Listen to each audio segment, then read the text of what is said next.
Ég býð ykkur þá velkomin á bæjarstjórnarfund númer 656. Ég ætla að bjóða Karin Unnu velkomna og Rúnar sem eru varamenn fyrir sjálfstæðismenn í bæjarstjórnarborðið. Það eru 6 fundargerðir til staðfestingar og 4 sem eru til kynningar. Og ég gef orðið laust fyrstu fundargerðina sem er fundargerð bæjarráðs númer 1226. Orðið laust í fundargerðina. Ef enginn hversi hljóst, þá er hún lögð fram og borin upp til staðfestingar og hún er samþykkt með 9. Þá er það næsta fundargerð bæjarráðs númer 1227. Orðið laust fundargerðina. Sigrún Pálsdóttir, gjörðu svo vel.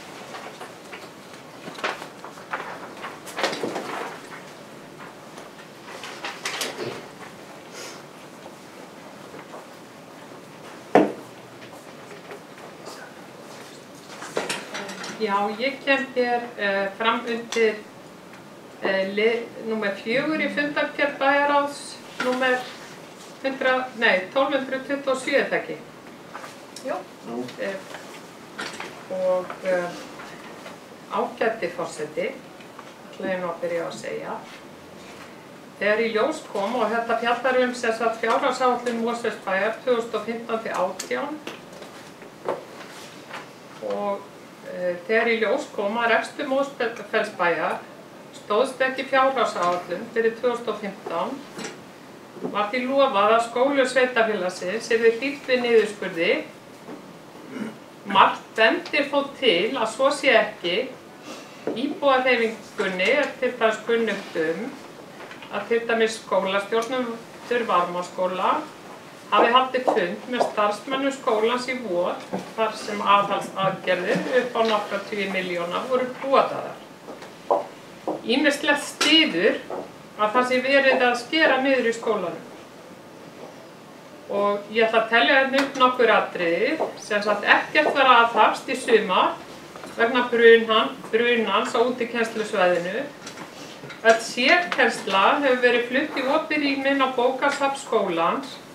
Þegar best lét höfðu sérkennarar 3 stofur til afnota og ekki vanþörf á lokuðu rými þar sem fjöldamörg börn þjást af ofvirkni og eiga erfitt með að einbeita sér.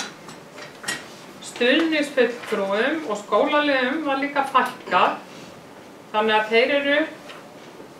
þeir sem fyrir eru anna ekki þeim verkefnum sem þarf að sinna og börn með sérþarfir fá ekki þá aðstoð sem þau þurfa.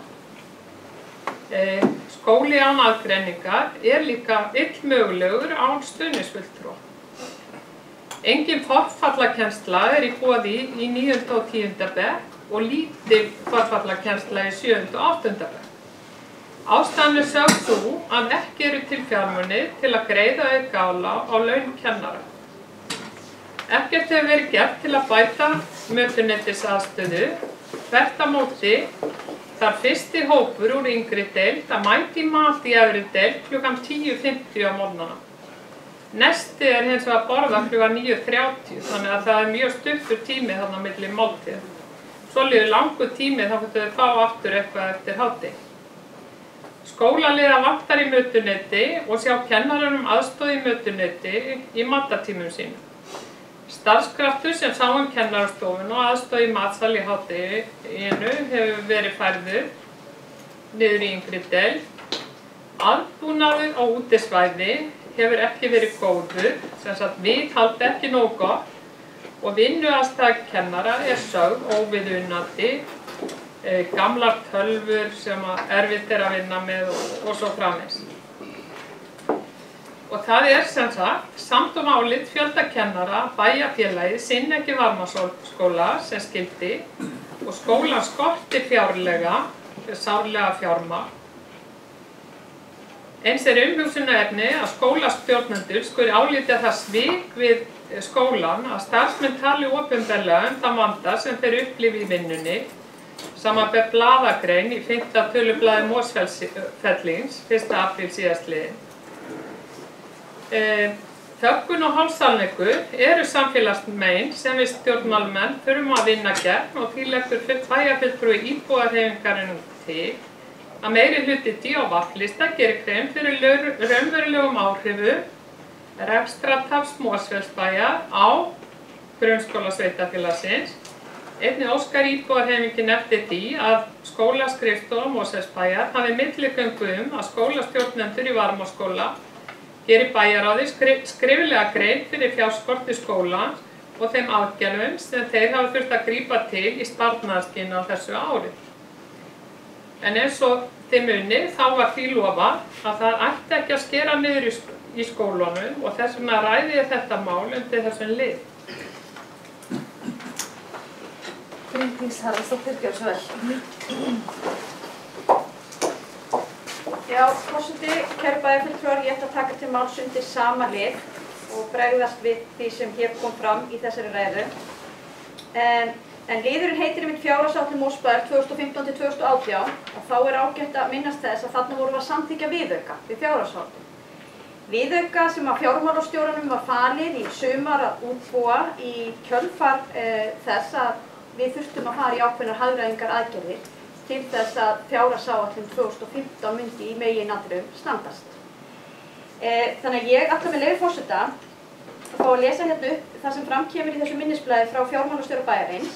Eins og kom fram á fundi bæjarráðs í júní er 43 milljóna króna hagræðingarkröfu deilt á sviðin.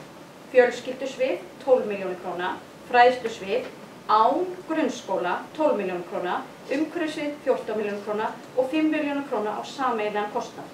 Framkvæmdastjóra sviða bera ábyrgð á nánari útfærslu hagræðingarkröfunnar. Og þetta er nákvæmlega það sem bæjarráð samþykkti og ítrekað þetta tekið fram án grunnskóla. Við vissum það sem að samþykktum hér fjárhagsáætlun fyrir árið 2015 að það var hagræðingarkrafa á öll svið og grunnskólana líka. Og það er að sjálfsögðu bara hluta því að reka sveitarfélag við förum fram á það að þeir sem að öllum stofnunum stýra finni hagkvæmustu lausnina til að stýra þeim, veita góða þjónustu með sem hagkvæmustum hætti. Þannig að ég verð að viðurkenna að mér finnst þessi ræða sem hér var flutt áðan ángað svolítið popúlista. Við ræddum þessi mál á bæjarráðsfundinum og við fórum einmitt yfir það hvort það væri verið að skera niður í skólanum eða ekki. Og það kom skýr krafa fram hjá okkur bæjarráðsmönnum að ef að bæjarstjóri eða sviðstjórar væri upplýstir það væri verið að fara í einhver aðgerðir sem að skertum einhverjum hætti þjónustuna, þá vildum við fá að vita það í bæjarráði.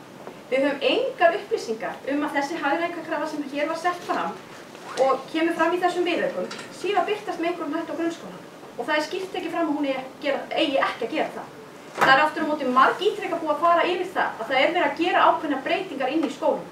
Og meðal annars þetta sem að nefnda hér varðandi stuðningskennsluna, það eru bara alls ekki allir sammála í því hvort að það eigi að vera sérstaklega stofur til þess eða hvort það eigi að nota rými eins og bókasafn og hvort henti betur og sé bara í rauninni meiri gæði á bak.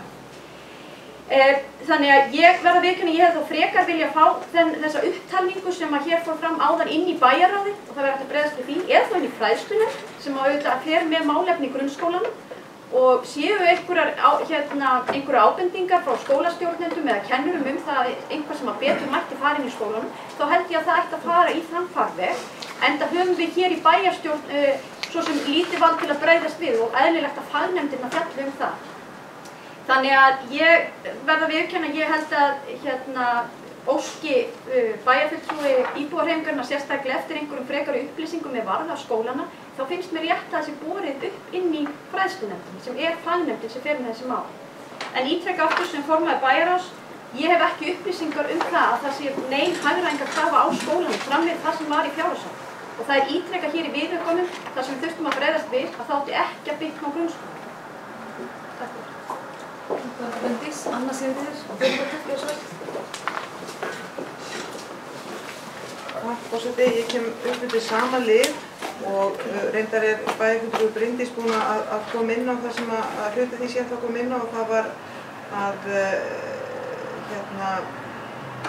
samkvæmt þeirri afgreiðslu sem var gerð í bæjarráðinu þá er þessi hagræðingarkrafa án grunnskólana og ég tek undir það, við höfum engar upplýsingar að það sé einhver sérstakur niðurskurður í gangi þar umfram það sem var samþykkt umfram þessi innbyggð 1% hagræðingarkröfu öll svið í upphaf ársins, síðan er þessi viðbót það sem við samþykkjum hún fari á öll svið án grunnskólana. Ég tek undir það að svona sko kannski eðlilega að fara með í gegnum fræðslunefndina, en mér finnst mér fannst ýmislegt bara ansi alveg að koma fram í máli bæjarfulltrúa íbúðarhreyfingarinnar. Þarna var að tala um að ef ég náttúrulega skrifaði ekki beint niður, en mér fannst eins og þar kemur fram að það væri búið að fækka stuðningsfulltrúum, skólaliðum. Nú vorum við á fundi fræðslunefnd og fá til dæmis og það var að tala um ofvirk börn og við vorum að fá skýrslur frá sálfræðiþjónustu sálfræðiþjónustu skrifstofu held ég að heiti, ég man ekki alveg heitið á því, skólaskrifstofunar. Það kom ekki fram í umræðum þar að það væri verið að fækka fólki sem starfaði með börnum með greiningar eða eitthvað vanda. Þannig að þetta kemur mér mjög óvart og mér finnst þetta bara mjög alvarlegt og mér finnst einhvern veginn að ef að bæjarfulltrúi íbúðarhreyfingar býr yfir þessum upplýsingum þá finnst mér að allir bæjarfulltrúar þurfa að fá þessar upplýsingar, skiljiði bara, hvað ég að segja, á opinberan hátt sko. Þetta er alltaf erfitt að bregðast við einhver sem að veit ekki inn á svona fundi, sem að veit ekki hvaðan kemur eða hvernig er til komið. En þá kannski er það betra að taka þetta í gegnum fræðslunefndina og fá umræðu þar og því það kannski lítið sem við getum gert hérna. En allavega þá verð ég að segja það að það er erfitt að fá alltaf bregðast við upplýsingur sem eru koma fram í ræðustóla bæjarstjórnar þegar maður hefur ekki aðgang á sömu upplýsingum á viðkomandi bæjarfulltrúi. Takk fyrir það, Anna Sigríður. Fleiri sem taka undir máls undir þessari fundargerð?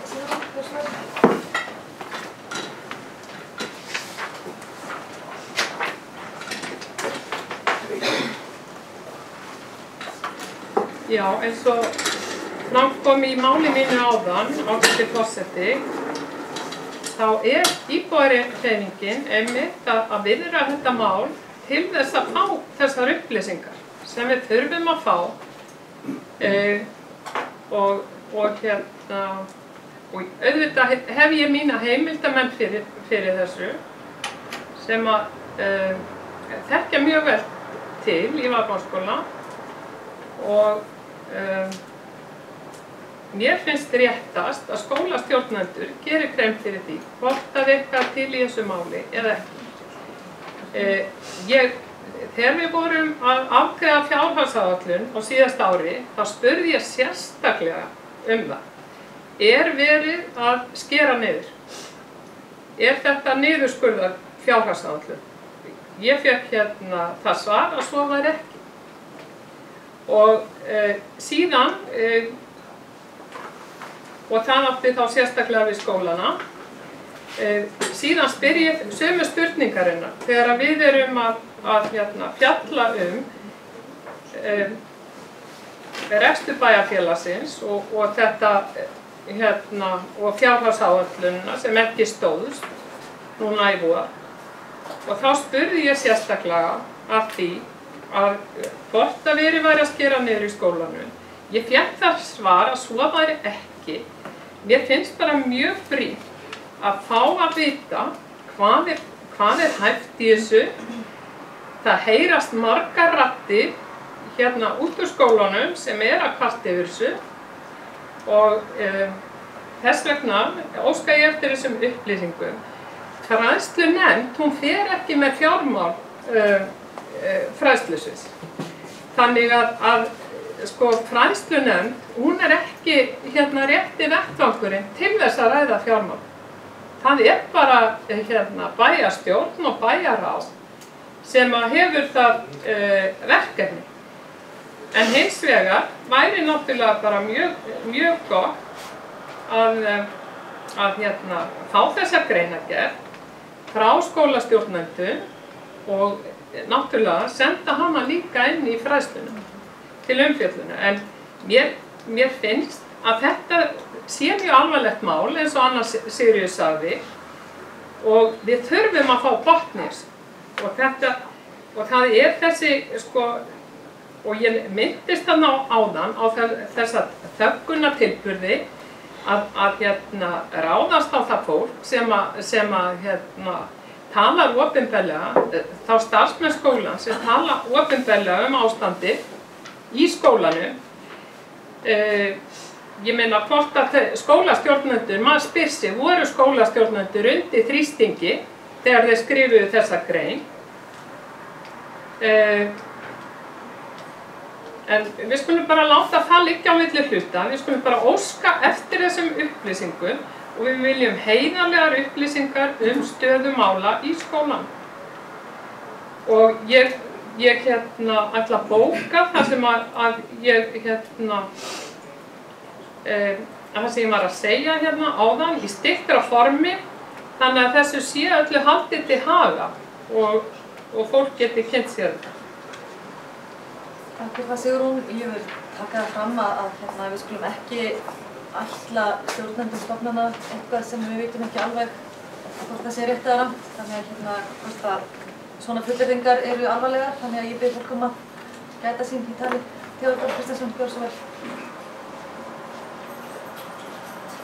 Forseti, ég vil vera að taka undir bara með því sem þú varst að segja og ég kannski komið upp undir hérna áður og nefnt að ég er verið að kasta fram fullyrðingum ástand í skóla bæjarins og talandi þöggun og eitthvað sem við veitum ekki þetta sé eins og fyrir daginn og við þekkjum umræðan bæjaráðu viðaukann og hvernig við erum að bregðast við minni tekjum og hvað var ákveðið þar og það var ákveðið þar að það blir ekki beitt með skólunum, við munum það öll sömur.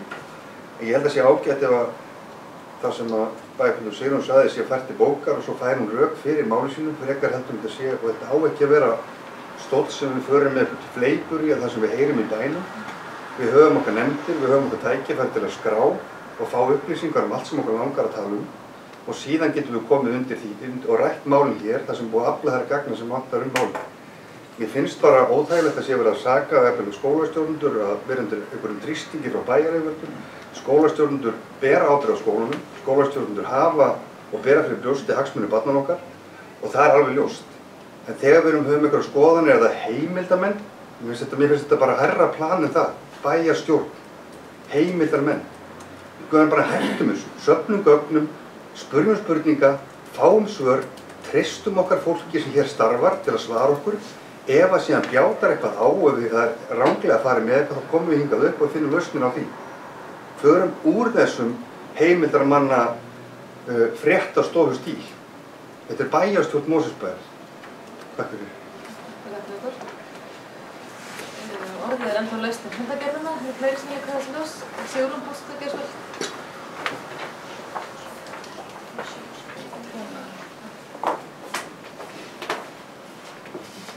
Já, ágæti forseti, mér langar að svara þessum gífurritinu Theodórs Kristjánssonar. Það er þannig mál með vexti að skólastjórnendur, þeir birtu grein í Mosfellingi, þannig að það er ekkert verið að dylgja eitt neitt.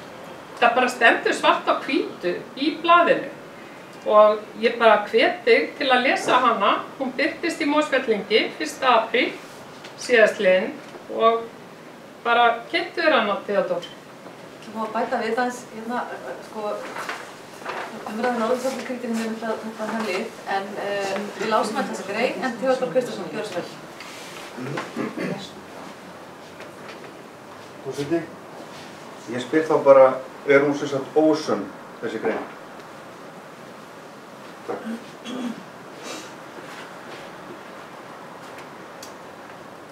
Fleiri sem hvað þessi hljós?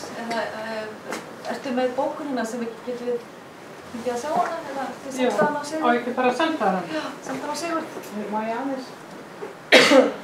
Hver var Anna? Nei, ekki að hún þegar ég bara gera bókunina að gera svo vel, annars ekki. Forseti, já, ég bara veltaði fyrir mér hvernig að ég er ennþá í þessum sporum, ég veit ekki alveg að það er eitthvað umræðu sem ég veit ekki nákvæmlega hvað það er og ég hef ekki gögnin, en mér finnst mikilvægt að það sé, það er alltaf betra að setja hlutin upp á borðið og ræða hlutina, en ég bara veltaði fyrir mig í hvernig farði er best fyrir okkur að setja þetta mál svo við fáum þessar upplýsingar staðfestar. Og nú nefndi bæjarfulltrúi Sigrún að Sigrún Pálsdóttir að hún nefndi það að fræðslunefnd hefur ekki með fjármál að gera og jú, það er alveg rétt. En fræðslunefnd getur óskað eftir upplýsingum innan á skólanum starfið og til dæmis sko, mannfjölda, mannafla, þið vitið, það er alveg hægt. Þannig að ein leið væri kannski að fulltrúi íbúðarhreyfingar í fræðslunefnd sendi þetta mál þangað inn. Ég bara velti fyrir hvað, þannig að við fáum það hingað aftur með einhverjum gögnum sem við getum þá farið yfir. Ég er einhvern veginn þar, mér vantar þessar upplýsingur og ég bara veltaði fyrir mér hver besti farvegurinn fyrir okkur að setja málið í svo að við öll höfum sömu upplýsingar til þess að taka ákvörðun út frá. Já, ég nokkar að gera svo vel Sigrún, bara hefur það í huga, við erum ekki að ræða alltaf þetta tiltekna, við erum að ræða hann viðauka. Já, en rétt ábæting. Já, ágæti forseti, hvernig var nú spurningin til þetta í máli? Greinin í Mosfellingi hafa verið sönn? Sko, ég bara skil ekki spurninguna. En mér langar að stinga upp á því að við gerum þetta þá á réttum vettvangi, ræðum þetta í bæjarráði og síðan getum við þá haldið áfram umræði hér. Þegar að gögnin kom. Theodór Kristjánsson, fyrir svo. Forseti, ég líst afar vel á að við gerum hlutina rétt, en spurningin var, þessi grein sem þú myndist á, er hún röng? Fyrsta atriði greinin sem þú veist að tala um á. Það var ekki svarað.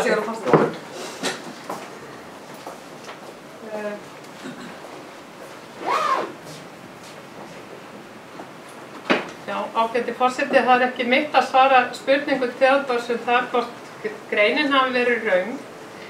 En mér hefði þótt væntna ef að skólastjórnendur í Varmárskóla hefðu lagt spilin á borðið, fjalla þennan niðurskurð og frekar en að ráðast á þá starfsmenn sem að ræddu þessi vandamál innan skólans opinberlega í þessari grein að þeir hefðu bara látið til sín taka og sendi erindi til bæjarráðs aðstoð, fjárhagsaðstoð til handa skólanum. Það hefði mér fundist vera rétt og það sem að ég er að reyna að ná fram með þessari umræðu er einfaldlega að spilin séu upp á borð. Við þurfum sem bæjarfulltrúar, við erum að taka núna eftir nokkra vikur, þá erum við að taka ákvörðun fjárlög næsta árs og þá vil ég bara hafa þessi mál upp á borð. Eftir þessar sífelldu umkvartanir í samfélaginu í Mosfellsbæ, vegna þess að þær eru sífelldar, þetta ástand sem ríki í skólanum vegna fjárskorts. Takk fyrir það, Sigrún.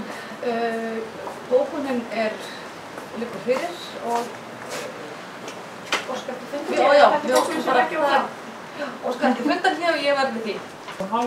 Við hefjum þá fundin á ný, bæjarstjórnarfundur númer 656. Við erum stödd í fundargerð bæjarráðs númer 1227. Undir fjórða máli, fjárhagsáætlun Mosfellsbæjar og orðið er laust fundargerðina.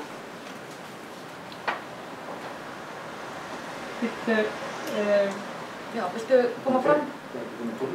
Já. Já, ok. Það liggur fyrir tillaga. Sigrún Pálsdóttir, gjörðu svo vel.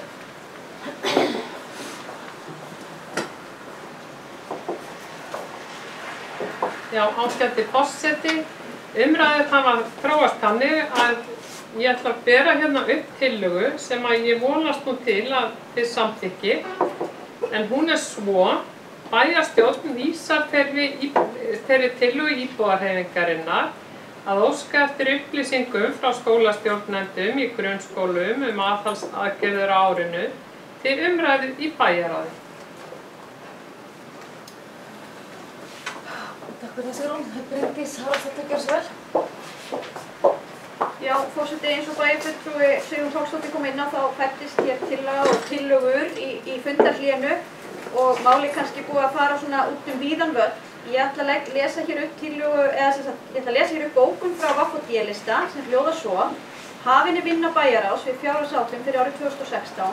Í þeirri vinnu mun bæjarráð hitta stjórnendur stofnana og fá upplýsingar hvernig til hefur tekist á yfirstandandi ári og á hvað stjórnendur vilja leggja áherslu á næsta ári. Á þeim forsendum fellum við tillögu fulltrúa íbúahreyfingarinnar.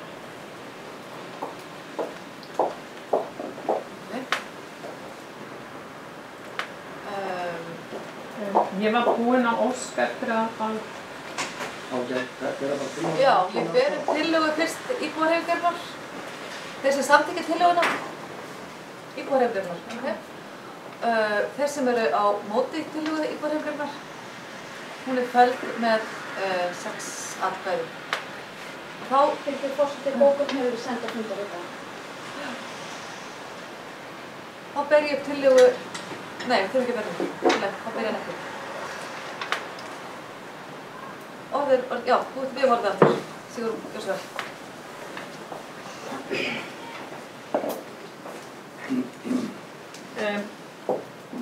Ágæti forseti, það var leitt að heyra þessa niðurstöðu. Það hefði þurft að ganga svolítið rösklega í þetta mál og fá þetta bara á hreint. Hvort það verður á meðan með heimsækjum skólastofnanirnar er þá bara vonandi. En ég sendi þér bókun sem að ég vil bóka það sem ég sagði áðan. Ég vil bóka það sem ég sagði áðan og náttúrulega bóka þessa tillögun. Já, takk fyrir það, Sigrún. Theodór Kristjánsson, gjör svo vel.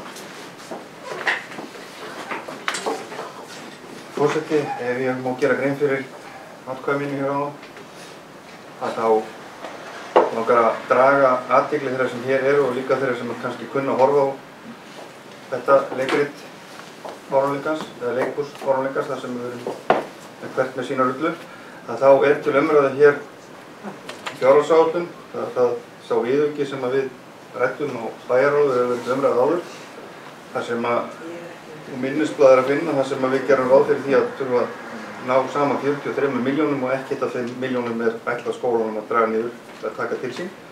Og það er það sem við eigum að ræða almenna tillögur hvernig ástættir í skólunum eða öðrum stofnunum bæjarins. Mér finnst full ástæða til þess að horfa til fleiri hluta en bara skólana, það getur rætt sér allt saman. Og ef að bæjarfulltrúi Sigrún vill fá upplýsingar það, þá hefur hún eins og ég og allir hér með auðvöldum hætti getur tekið hvaða erindi sem er við bæjarráð, við nefndir sem við störfum í og hægt að fá allir þessu upplýsingar. En hér hefur við nú verið í hartnær klukkutíma fjallum þetta og með ýmsum, það hefur verið fjallum skólan með ýmsum hætti og segja margt og ég held að væri betra ef að tillagan væri mótuð með orðum, færi rök fyrir því sem sagt hér skólana og Varmárskóla og komið svo með tillögu í heild sem að væri þetta hægt að svara og hafa hana skriflega og taka það bara fyrir í bæjarráði, beina til stofnunum okkar og forstöðum á sviða og fá svör í staðinn fyrir þetta sem við erum að tala hér og komið langt út fyrir efnið eins og ég hér í sjálfu sér. En allavega þá þakka ég fyrir það. Þetta er ástæðan fyrir því að hafna þessari tillögu því hún hefur í sjálfu sér ekkert með það sem hún ræða að gera. Þó að efnið sé ágætt og ræðum skólan og allt sem þar er sjálfsagt mál. Og reyna að láta í veðri vaka við sem skipum við meirihluta, látum okkur léttur um að liggja hvernig ástandið í skólanum er langt fyrir utan efni. Því hér þykir öllum jafnvægt skólanum. Og ég gerir ráð fyrir því að það endi einhvers staðar á fésbókarsíðum okkar að við höfum einhverja sérstaklega skoðun á skólanum eða mótið einhverju skoðun á þeim við viljum þagga niður eitthvað sem er algjör fjarstæða. Komið þið hver sem spurðið hvaða spurningar sem við skulum leita að svara. Það kann að taka meiri tíma en korter, 20 mínútur, en þið fáið svörin. Og ég gerir ráð fyrir því að skólastjórnendur séu hér meðvitað það að við erum að mennta börnunum og hvað það má líða vel. Og hvenær þau fara í matið ekki er eitthvað sem ég treysti þegar við stjórna þessum stofnunum ágætlega fyrir. Takk fyrir. Takk fyrir það, Theodór. Það liggja hér í okkar einhverja bókanir. Tökum við þetta í morgun? Nei, má ég óska fundarhljá? Já. Það er beðið fundarhljá, ég samþykki það. Við höldum það fundi áfram. Það liggja fyrir því bókanir undir máli 4 í fundagerðar bæjarráðs nr. 1227. Ég kannski fyrir að þið Sigrún núna að lesa þína bókun fyrst.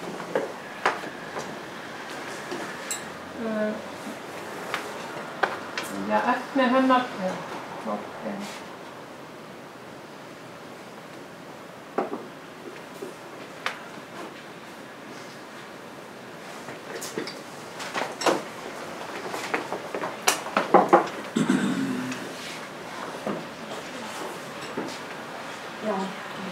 Já, ágæti forseti, ég ætla að lesa hérna bókun sem ég langar að gera. Hún byggir í rauninni bara á því sem ég var að segja áðan. Þegar í ljós kom að rekstur Mosfellsbæjar stóðst ekki fjárhagsáætlun fyrir 2015 var því lofað að skólinn sveitarfélagsins yrði hlíft við niðurskurði. Margt bendi þó til að svo sé ekki. Íbúahreyfingunni er kunnugt að til dæmis skólastjórnendur Varmárskóla hafi haldið fund með starfsmönnum skólans í vor þar sem aðhaldsaðgerðir upp á nokkra tugi milljóna voru boðaðar. Ýmislegt styður að verið sé að skera niður í skólanum. Ekkert var aðhafst í sumar vegna brunans á útikennslusvæði. Öll sérkennsla hefur verið flutt í opið rými inn á bókasafn skólans. Stuðningsfulltrúum og skólaliðum var fækkað í vor.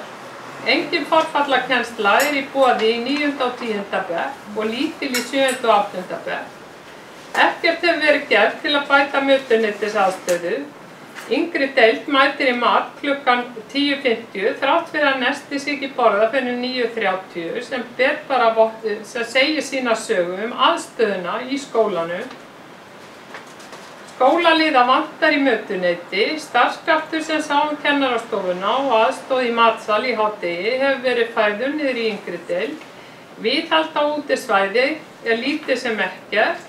Vinnuaðstaða kennara sögð óviðunandi, tölvur þarfnast endurnýjunar og fleira. Það er samdóma álit fjölda kennara að bæjarfélagi sinni ekki Varmárskóla sem skyldi og skólan skorti sárlega fjármagn.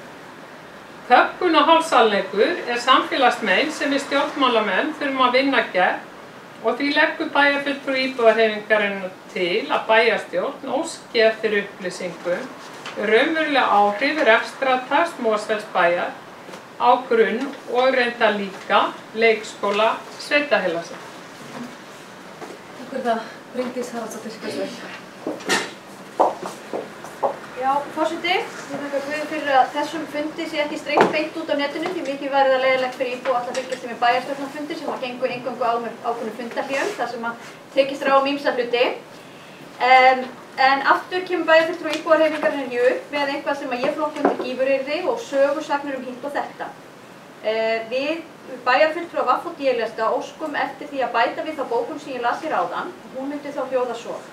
Bæjarfulltrúar VAFF og D-lista árétta að fjárhagsárið 2015 er ekki liðið og þeir viðaukar sem til umræðu eru fjölluðu hagræðingu sem beint var til sviða bæjarins. Í þeim viðauka er sérstaklega tilgreint að grunnskólum bæjarins yrði hlíft við þeirri hagræðingarkröfu. Fulltrúar VAFF og D-lista bera traust til skólastjórnenda og treysta þeim til að reka skólana innan þess fjárhagsramma sem samþykktur var í bæjarstjórn. Og svo ég fái þá að lesa aftur forseti og fyrir neðan myndi þá hérna standa hafin er vinna bæjarráðs við fjárhagsáætlun fyrir árið 2016. Í þeirri vinnu mun bæjarráð hitta stjórnendur stofnana og fá upplýsingar hvernig til hefur tekist á yfirstandandi ári og á hvað stjórnendur vilja leggja áherslu á næsta ári. Á þeim forsendum fellum við tillögu fulltrúa íbúahreyfingarinnar. Og þá vona ég að umræðum þennan lið sé lokið. Já, honum er klárlega lokið og við höldum áfram með fundagerðina og orðið er lest fundagerð bæjarráðs. Ef enginn kveður sér hljóðs þá byrjir fundagerðina upp fyrir utan mál nr. 4 til samþykktar. Já, nema að spyrja ekki gera kröfu það bara? Já, nema að gera kröfu það. Ég ber alla fundagerðin upp til samþykktar. Þeir sem samþykkja fundagerð bæjarráðs nr. 1227. Hún er samþykkt með 8. Já, Getur þú tekið hennar fjármálalið sérstaklega? Erum við ekki búin að samþykkja? Við vorum að greiða atkvæði við samþykktum gegn atkvæði. Sko, við vorum að ræða þetta og það var alveg ljóst að fólk ekki sammála. Það verður að óska eftir því fyrir það, að taka ekki. Já, þetta á bara að vera sjálfsagður hlutur. Það þarf ekki að biðja það eða? Já, það þarf að biðja það að þessi liður sérstaklega borin upp áður en að fundargerðin er samþykkt, sem sagt. Já, ef að þið viljið hafa fundargerðina þannig, þá bara verður ykkur að góða. Það verður okkur að góðu. Heyrðu, það verður okkur að góðu og við höldum áfram með fundin. Næst er fundur nr. 235 í fjölskyldunefnd Mosfellsbæjar, orðið laust fundargerðina.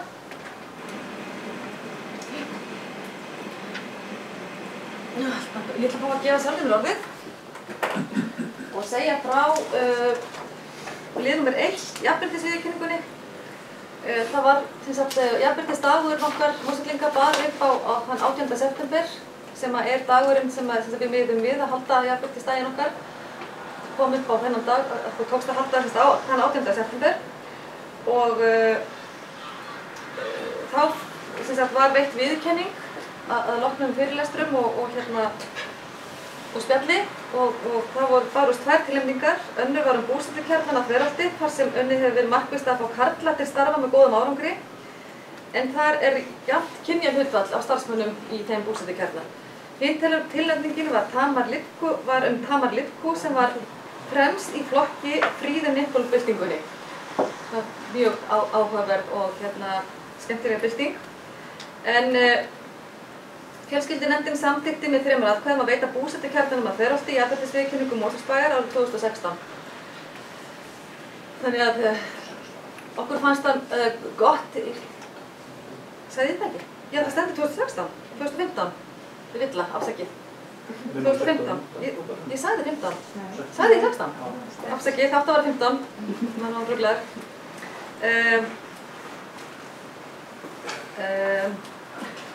Já. Þannig að mér fannst það mjög, sem formann í fjölskyldunefndar, mjög jákvætt að varpa ljósi á það mikilvægi þess að við séum með jafnt kynjahlutfall í störfum hjá bæjarfélaginu. Þannig að hvetja karla til að sækja störf hjá bænum. Þannig að það er það sem er að koma til skila með þessari viðurkenningu. En annars er orðið laust fundargerðina, ef einhver vill spyrja frekar.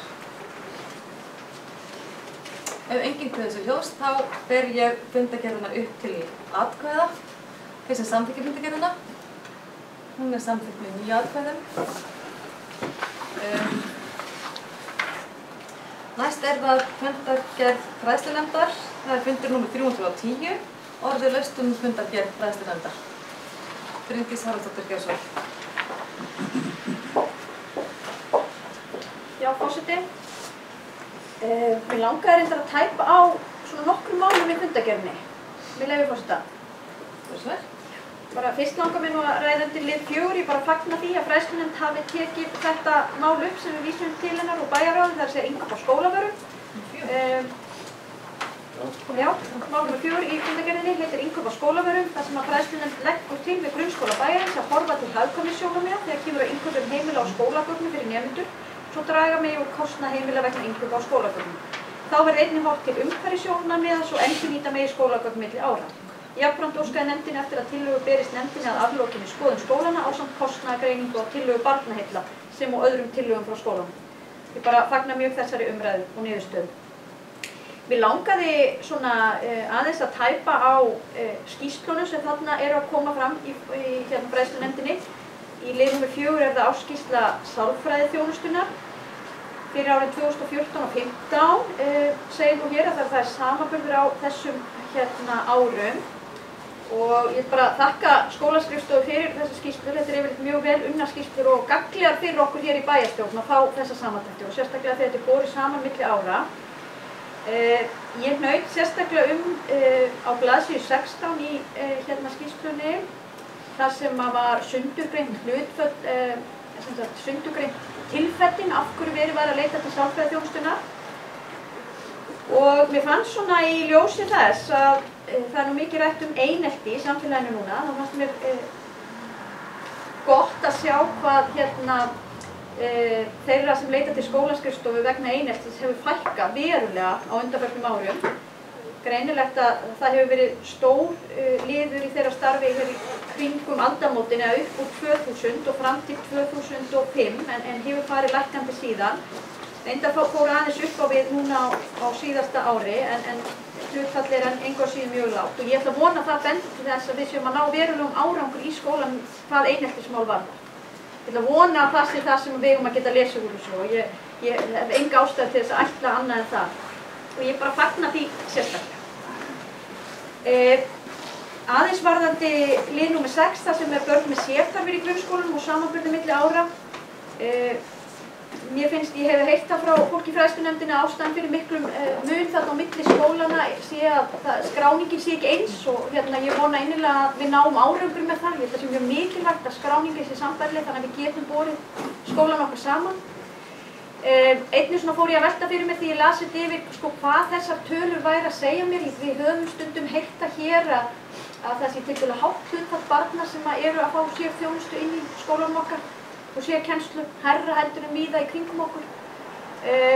Ég minnist þess ekki hvort við höfum fengið slíkan samanburð per se en öðruvísi en við sjáum það allavega á samrenduprófunum og það hærra hlutfall þeirra sem fá aðstoð eða lengri tíma í samrenduprófunum og þá líka hærra hlutfall þeirra sem taka prófum.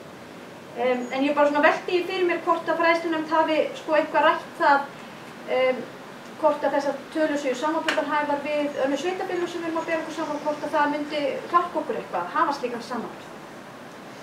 En fleira, jú, það ég haldi áfram bara fundargerðin almennt, þú sé að taka svona marga liði eða viltu að ég... Já, það margt áhugavert að ræða þarna. Þannig að ég held bara áfram, ok.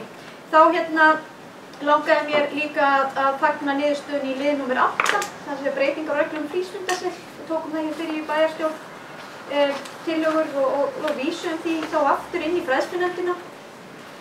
Og þarna fræðslunefnd að leggja til að reglum vegna þjónustu í vetra- og jóla- og páskafríum breytist og textinn þá sé þannig að það sé verið að veita þjónustu á þessum dögum. Ég held að það sé bara rosalega mikilvægt að við séum að veita þá þjónustu í þessum frídögum. Og barnafjölskyldunar okkar þurfa á því að halda. Ég fellst algjörlega á þessi rök hjá nefndinni að rukka fyrir það þá heilan eða hálfan dag, minnst það bara sjálfsagt. En mikilvægt að þjónustan sé í boði og þetta það skipti sköpum. En takk fyrir. Sigrún Pálsdóttir næst.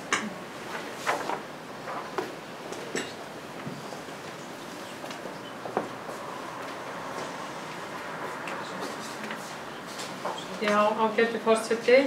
Ég kem hér upp undir lið 5, áskýrsla sálfræðiþjónustu 2014-15 og mig langar að byrja á því að þakka skólaskrifstofu fyrir einkar fróðlega og vel unna áskýrslu sálfræðiþjónustuna.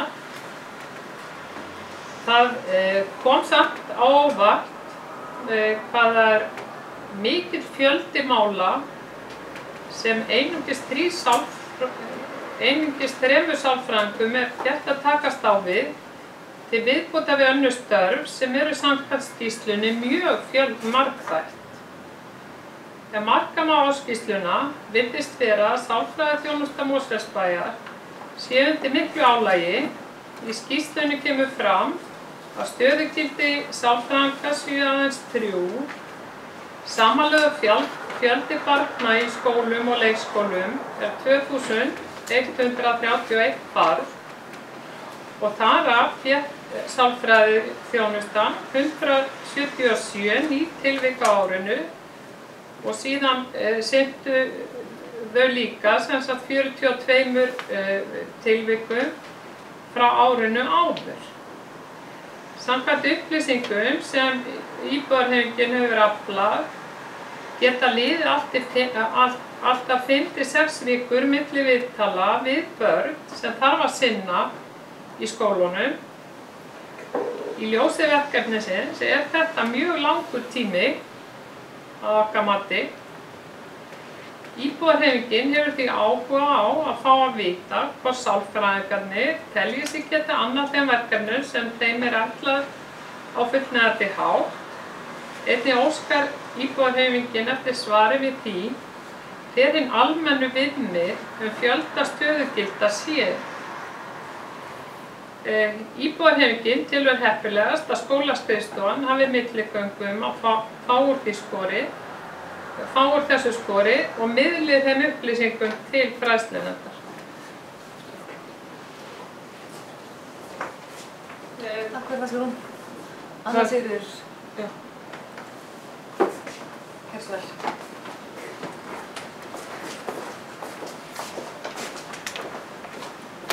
Forseti, ég sé eini bæjarfulltrúinn sem satt fræðslunefndarfund sem viðstaddur hennar bæjarfulltrúinn. Annað upp á 8. fundargerðina hérna. Við höfum reyna að bregðast við því sem kom fram í máli bæjarfulltrúa Bryndísar og kannski eitthvað Sigrúnar ef ég get. Það er varðandi, og ég tek undir þakkir og þeir voru náttúrulega sálfræðingar voru farið að þakkir á fræðslunefndarfundunum fyrir góða skýrslu eins og undanfarin ár. Það reyndar eitt sem er bara mjög að taka fram að biðtími eftir fyrsta viðtali hjá sálfræðingi. Auðvitað er náttúrulega sálfræðiþjónustan ekki með börnin í meðferð. Fyrsta biðin, hún hefur styrkst mjög mikið. Það er búið að breyta skipulaginu á sálfræðiþjónustunni, þannig að fyrsta viðtal það er yfirleitt ekki nema vika frá því að tilkynnt er að það þurfi viðtal fyrir barn, að þá fær barnið og semst þá fundað málefni barnsins. Og það fer strax af stað eins og þetta er kynnt fyrir okkur vinna inn í skólanum samkvæmt ráðgjöf sálfræðingsins. Tíma mun eftir það veit ég ekkert og það er bara eitthvað faglegt mat þá væntanlega sálfræðinganna með það en það var ekkert, þetta kom ekki upp á fræðslunefndarfundinum og ekki spurt það allavega svo ég muni og enn síður ég muni svarið. En þessi skýrsla er alltaf jafn það er alltaf jafn áhugavert að lesa þessa skýrslu varðandi samanburðartölur. Þá spurði ég nú sérstaklega það á fræðslunefndarfundi hvort við hefðum samanburð við önnur sveitarfélög varðandi börn með sérþarfir og sem þyrftu sérþjónustu og því miður þá eru svona tölur ekki til. Þannig við þurfum eiginlega alltaf að miða bara við sjálf okkur og út að við séum að sýna einhverja sveiflur þar. Það var eitthvað í viðbót varðandi, já. Svo var það með skráninguna, mér langar aðeins að fá að reyna að hafa eftir það sem ég lærði á fræðslunefndarfundinum. Það er eins og bæjarfulltrúar að taka eftir að þá eru gjörólíkar tölur þegar verið að skrá börn með þegar verið að skrá hvernig, hvað er þetta kallað? Börn með sérþarfir í grunnskólum, já. Þá eru þetta gjörólíkar tölur eftir hvort það er verið að horfa tölur frá varnáskóla eða Lágafellsskóla. Og það sér til sjálfur sem við það getur bara ekki verið þannig. En það kemur í ljós við, og það urðu töluverðar umræður það inn á fundinum og sýndist hverjum að það virðist vera þannig að vegna þessu flokkur 9, svo ég vitna bara beint í þessa skýrslu, það er flokkur 1, 2 og 3 eftir hversu mikla aðstoð börnin þurfa.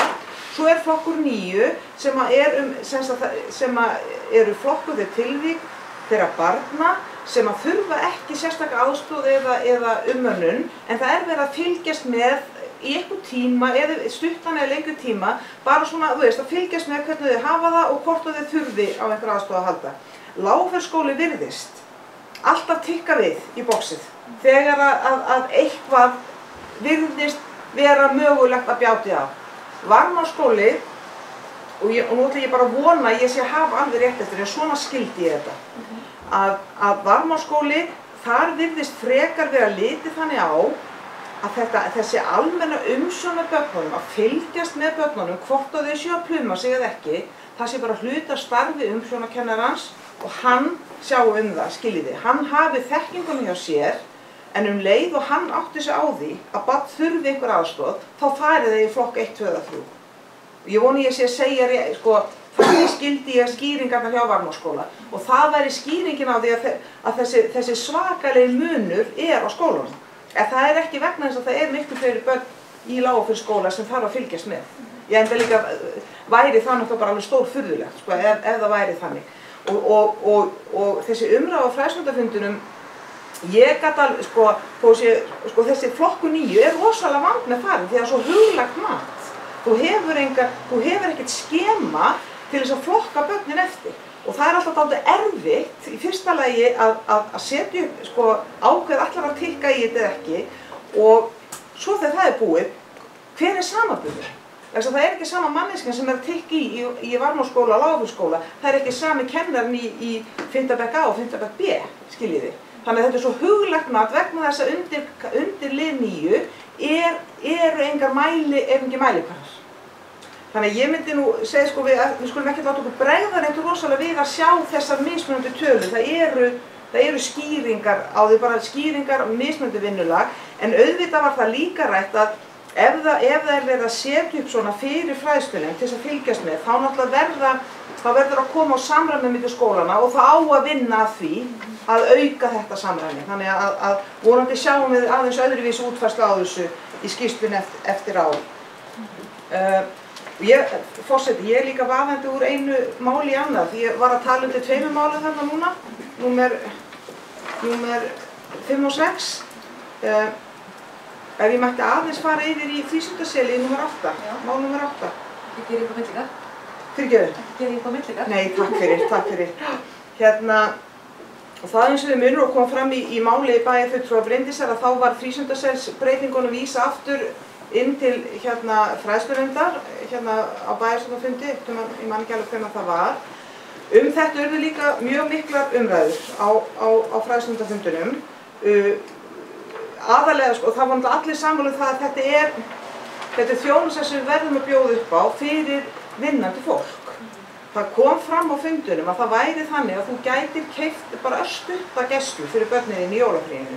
Fræðslunefnd var öll sammála að það væri kannski ekki tilgangur frístundaselsins í jólafríum að börn getur fengið 2 klukkutíma vistun 1 dag milli jól og nýjárs. Heldur væri þetta að hugsa til þess að fólk gæti bara halda hann að stunda sína vinnu þó að skólastar lægi niðri. Og þá fannst okkur líka eðlilegt að vegna þess að það líka fjármagna þessa þjónustu. Og til þess að setja reikna betur út og átta sig á málunum, þá vorum við sammála um það að breyta reglunum varðandi skólafríið þannig að foreldrar kaupa hálfan eða heilan dag í gæslu í frístundaselsinu.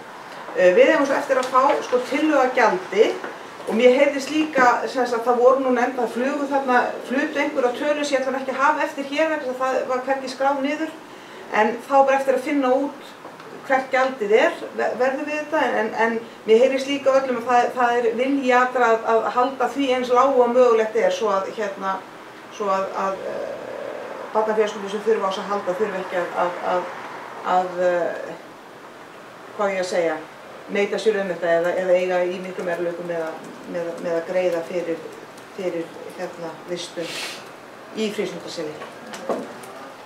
Þá held ég bara að ég sé búin að segja það sem ég ætlaði að segja. Fyrirgefðu forseti, mál númer 4, má ég halda áfram? Það var innkaup á skólavörum, ég skal bara örstutt Þau eru líka mjög miklu, þetta var óvinnu, ef ég leyfi mér að segja, það var góður fræðslufundur, þá tóku svo margir þátt í umræðunum nefnilega. Og auðvitað sýnir sitt hverjum, það var nú eitthvað nefnt skólabúninga þarna inni, við þurftum ekki að falla í góðan jarðveg, en þessar sérstaklega fjall í góðan jarðveg, þessi umhverfisverndar, hvað ég segja, þessi umhverfisverndar sjónarmið varðandi innkaup sem að verða svo til einskis vegna þess að heimilin eru bara stútfull af plastmöppum eftir árið og ég tala ekki þegar börnum sem búin að vera 10 ára í grunnskóla getið eitt ímynd ykkur hvað ég var mikið af plastmöppum og þannig að það fannst öllum áhugavert. Síðan var náttúrulega rætt aðeins þessa tillaga barnaheilla grunnskóla sem er þá var þetta ekki kallað gjaldfrýr grunnskóli, ég man ekki alveg hvernig það var orðað í tillögunum og þá náttúrulega var umræðu hvað eru skólagögn, það er náttúrulega ekki alveg skilgreint þannig að kannski þarf að fara í þessa skilgreiningavinnu en Lokaniðurstaðan var þó sú að fræðslunni fengi kostnaðargreiningu á hvað þetta hugsanlega gæti kostað og það þá allavega fyrsta skrefið og svo bara hægt að ákveða ákveði bæjarstjórn hvað hún gerir með það, hvort hún hefur áhuga á að vinna sig í áttina að þessu markmiði eða ekki, það bara seinni tíma umræða, en allavega var frá fulltrúum allra flokka mjög góð umræða þessi mál inn á hreppsnefndarfundi. Þá átti ég að fá að kveðja þennan ræðustól. Takk fyrir það. Annars eru fleiri sem vilja þessi ljós, þessum leik. Sigrún Björnsson.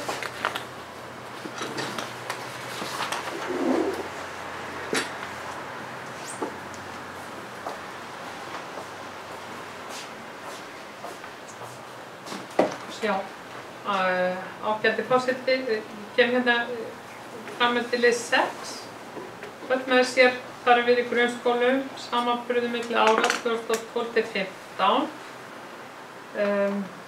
Mér langaði bara að segja að ég fékk náttúrulega á fundi með íbúðarhreyfingunni fréttir af fundi fræðslunefndar og verð að segja að sem sagt, í umræðum á fundinum kom fram að ævintýralega lítið samræmi væri einmitt milli grunnskóla þegar kemur að því að skrá og greina sérþarfir barna og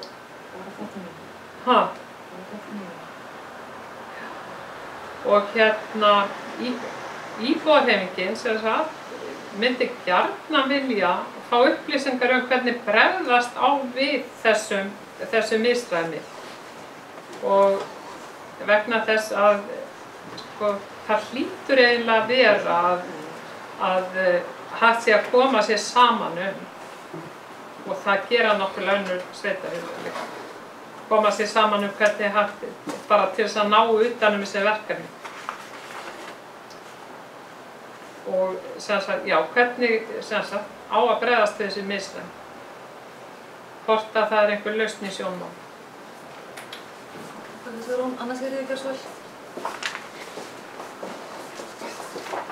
Já, forseti, eins og ég sagði þá er ég eini bygging hérna í fræðslunni sem sagt þann fund. Ég kannski ekki alveg tala nógu skýrt á þann, ég kom inn á þetta í ræðum eða í innleggi mínu hérna áðan að það urðu umræður einmitt þetta og það kom upp út þetta misræmi og það var ákveðið að vinna í því og ég kannski sagði það ekki nógu skýrt, það milli skólana og sálfræðinga í sálfræðiþjónustunni og þessir aðilar ætla að tala saman til þess að reyna að ná utanum flokk 9 og bara svona svo að það sé sagt bara hér í upptöku að þá verið að tala um þetta misræmi í þessum flokk 9 sem eru börnin, sem þurfa ekki manni með sér eða þjónustu, það bara verið að fylgjast með þeim. En ég held að sé ágætt samræmi í skráningu í flokk 1, 2 og 3 enda fer það eftir greiningum og viðtölum við sálfræðing og það allt saman. Það þessi flokkur 9 sem dálítið til vandræði vegna þess að mælikvarðinn líka huglægur og verður alltaf eitthvað huglægur vegna þess að við erum ekki að tala um börn sem að fara inn í einhvern kassa og fá þar einhvers konar ekstra þjónustu vegna þess að þau eru í kassa. Ef kannski þetta hefur skýrt örlítið betur umræðuna. Takk fyrir það.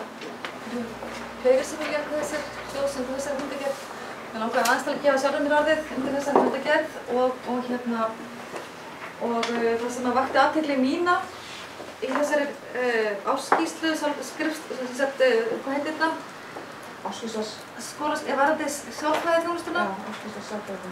Sálfræðiþjónustan að aldurinn að fara lækkandi hjá okkur þeirra barna sem að fá þjónustu. Það finnst mér mjög jákvætt.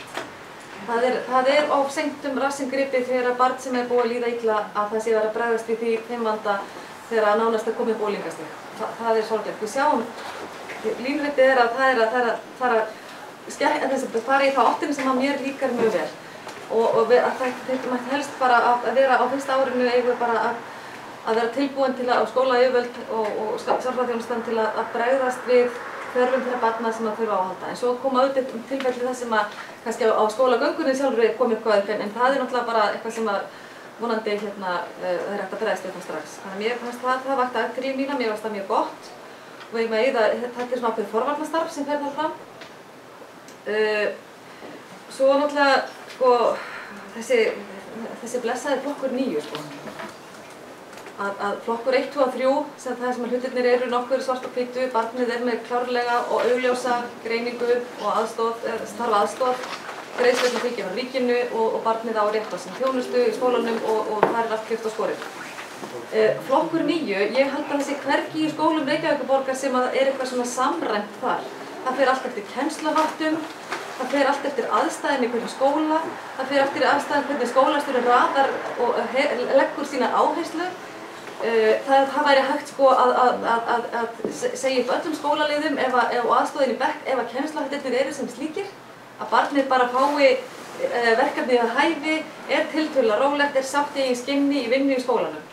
Og ég hef séð allar útgáfur af þessum. Og það er bara frábært að sjá það, veist, og sumir gera þetta svona, aðrir hinsegin og þessum líkar það vel og þessum líkar það vel þarna. Þannig að ég veit ekki alveg hversu raunhæft þetta en auðvitað, ef skekkan er rosalega mikil á milli skóla, að það náttúrulega, sko, ég meina, Lágurskóli og Varmárskóli eru að mörgu leyti ólíkir skólar, og þannig séð. En sko, ef það er bregðast við því með það með ætti, að hérna, veist, við erum að tala einhverja pínu svona ADHD-gaura, eitthvað sem þurfa svona pínu aðhald og svona einhvers staðar á gráu svæði og svona við erum að þetta þeir nemendur sem við kennarar svona alveg elskum að sinna allan daginn. Þannig að hvernig ég gera það sem kennari og hvernig næsti kennari gerir það í öðrum skóla, það er bara, þú veist, þar verðum við svolítið að treysta líka okkar fagfólki. Ef að barninu líður vel í Lágurskóla, sem er hérna í flokki 9, og barninu líður vel í flokki 9 í Varmárskóla, og ef þeir eru að gera sér eitthvað hluti, menn það er það bara allt í lagi. Ég lít allavega á þannig. Þannig að, en sko, ég hrekka ekki í kút þó ég sjá þeirra möstum, sko, alls ekki. En sko, já, ég meina ef að skólarnir eru að bregðast við þessum börnum, sem við vona að það sé aðalmáli.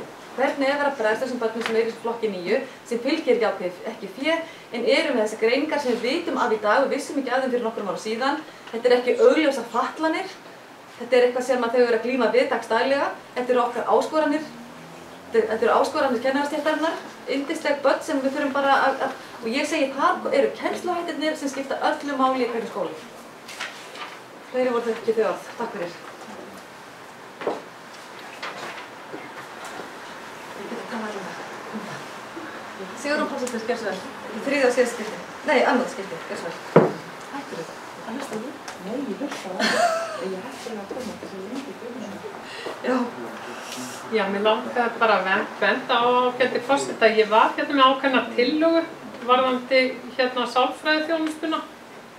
Svona upplýsingar sem að mér langar í rauninni að kalla eftir og spurning hvernig ég geri það. Ég sendi þetta sem tillögu til Sigurðar og sendi á ykkur líka það. Á ég að lesa henni? Herðu, hún er svona. Ef marka má ágæta áskýrslu sálfræðiþjónustu Mosfellsbæjar virðast verkefni sálfræðiþjónustu Mosfellsbæjar vera ærið mörg.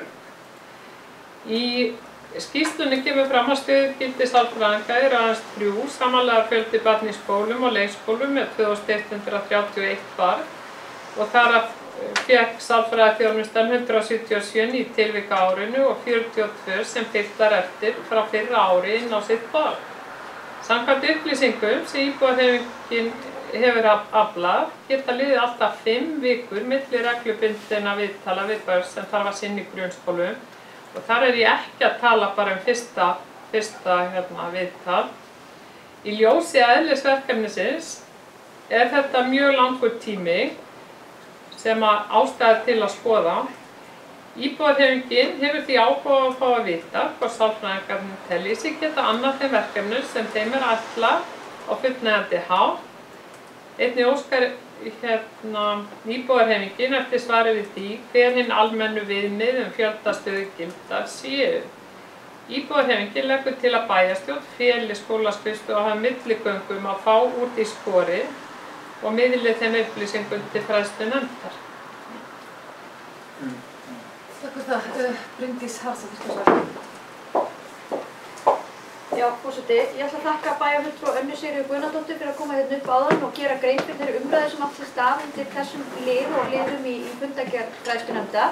Mér fannst það mjög upplýsandi og mér fannst þú fara mjög vel yfir það hvernig þessum málum hefur háttað og hvernig faginefndin fjallaði þau, hvað hefur verið bent á og þar var farið sérstaklega yfir það að það væri búið að breyta þar vinnufyrirkomulagi ef ég skildi ræðumann rétt, þannig að það liði nú ekki meira en vika þegar kalla þykkt eftir aðstoð frá skólaskrifstofu. Og ég get sagt á þetta að búið að tala svolítið það sem maður heyrir svona út í bæjarfélaginu, þá hefur nú bara prívat og persónulega reynslu af þjónustu skólaskrifstofu með minn son og hún var bara hröð og mjög góð. Ég veit ekki alveg hvert við förum hérna í bæjarstjórn ef við ætlum undir mörgum liðum í fundagerð fagnefndanna að koma með alls konar tillögur eða fyrirspurnir sem að ættu miklu frekar heima inn í fagnefndina. Mér finnst með slíkri tillögu að við séum að lýsa ákveðnu vantrausti á fagnefndina sjálfa sem fjallaði þessa skýrslu, fekk þarna sálfræðinginn til að fara yfir hana og ég gerir ráð fyrir því að fagnefndin hafi spurt þeirra spurningar sem þau töldu sig þurfa að spyrja. Og ef að staðan svoleiðis eins og bæjarfulltrúar íbúahreyfingarinnar að ýja hér að skólaskrifstofan eða sálfræðingar nái ekki halda utan um þau verkefni sem á þeirra könnu, þá ætla ég líka að treysta því að það hefði komið fram bæði í skýrslunni og í umræðu undir skýrslunni í viðkomandi fagnefnd. Fyrirgefðu forseti að bæta við. Fyrir utan það að mér finnst algjörlega óboðlegt fyrir okkur aðra bæjarfulltrúar hér að fá svona inn einhvers konar tillögur sem eru miklu frekar í anda einhverja bókum. Þetta eru gildishlaðin orð og setningar í kringum þetta og það gerur okkur öllum hér inni algjörlega óhætt að geta greitt atkvæði með svona tillögur. Þannig ég held að fundarstjóri, forseti fyrirgefðu, verði að gera skýra kröfu það. Ef hér á að bera tillögur þá þurfa þær að vera mjög skýrt orðaðar og það geta ekki verið svona gildishlaðna eins og bæjarfulltrúi íbúahreyfingarinnar hefur verið að leggja hér fram núna allavega í tvígang á þessu fundi. Takk fyrir það, Bryndís. Sigrún Pálsdóttir næst, svo þú og svo Bjarni.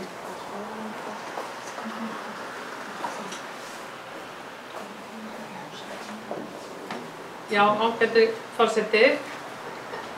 Ég eiginlega bara alveg gáttuð á þér, Bryndís, og fyrir öll gífuryrði, ásakanir, tilhæfulausar ásakanir.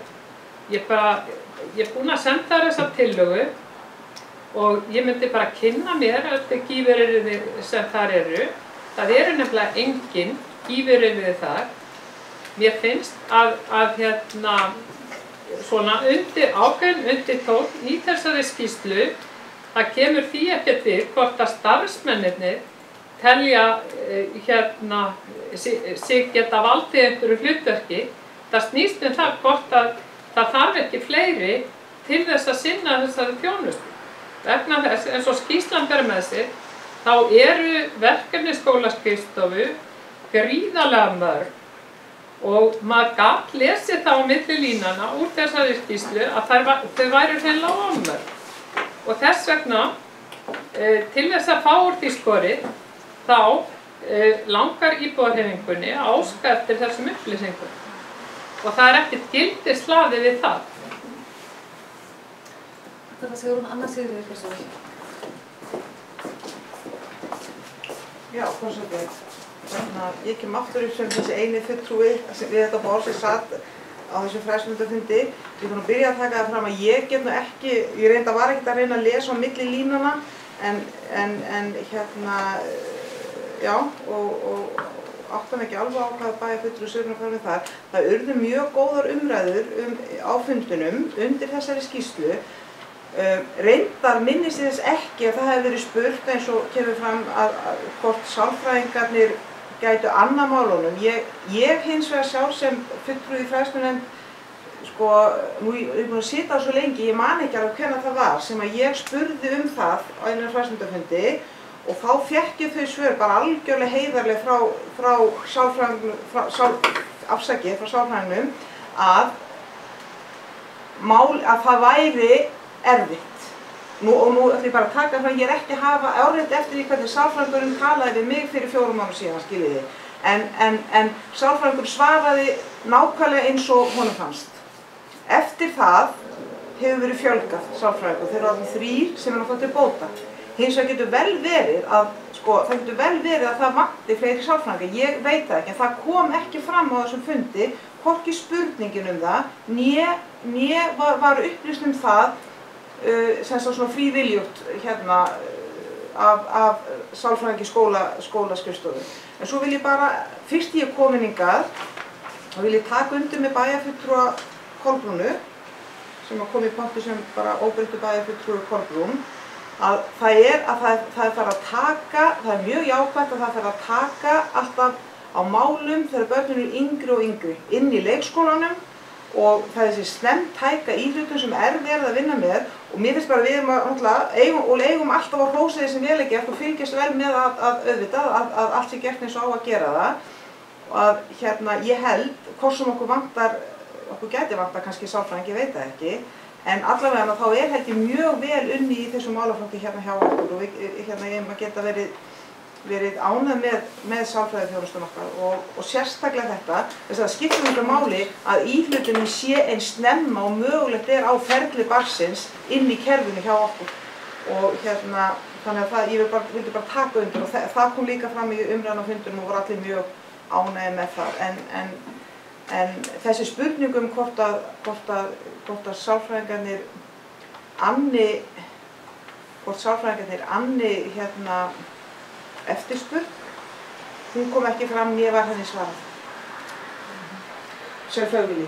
Takk, hvað annars verki, varst þetta búin til það? Þessu vel.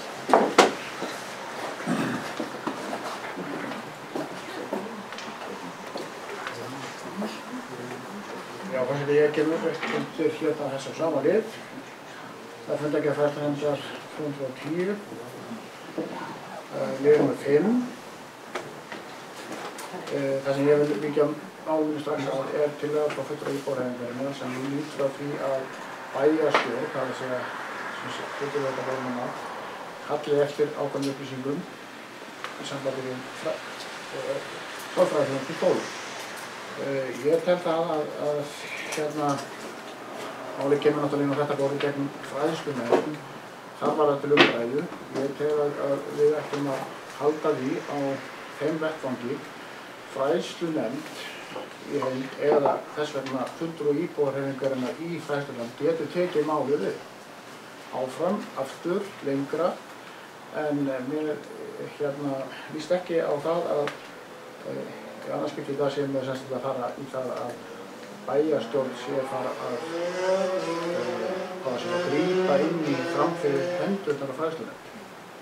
Þetta kemur allt sem kemur gegnum fagnefndirnar hér inn á þetta borð, nú er þessi til umræðu, fulltrúi íbúðarhreyfingar vil fá frekari svör, þá er það náttúrulega að fá það bara beint frá fræðslusviði eða þá að þetta verði tekið aftur fyrir í fræðslunefnd. Ef tillagan verður borin eftir aðkvæði þá legg ég til að hún verði felld. Takk fyrir. Það ekki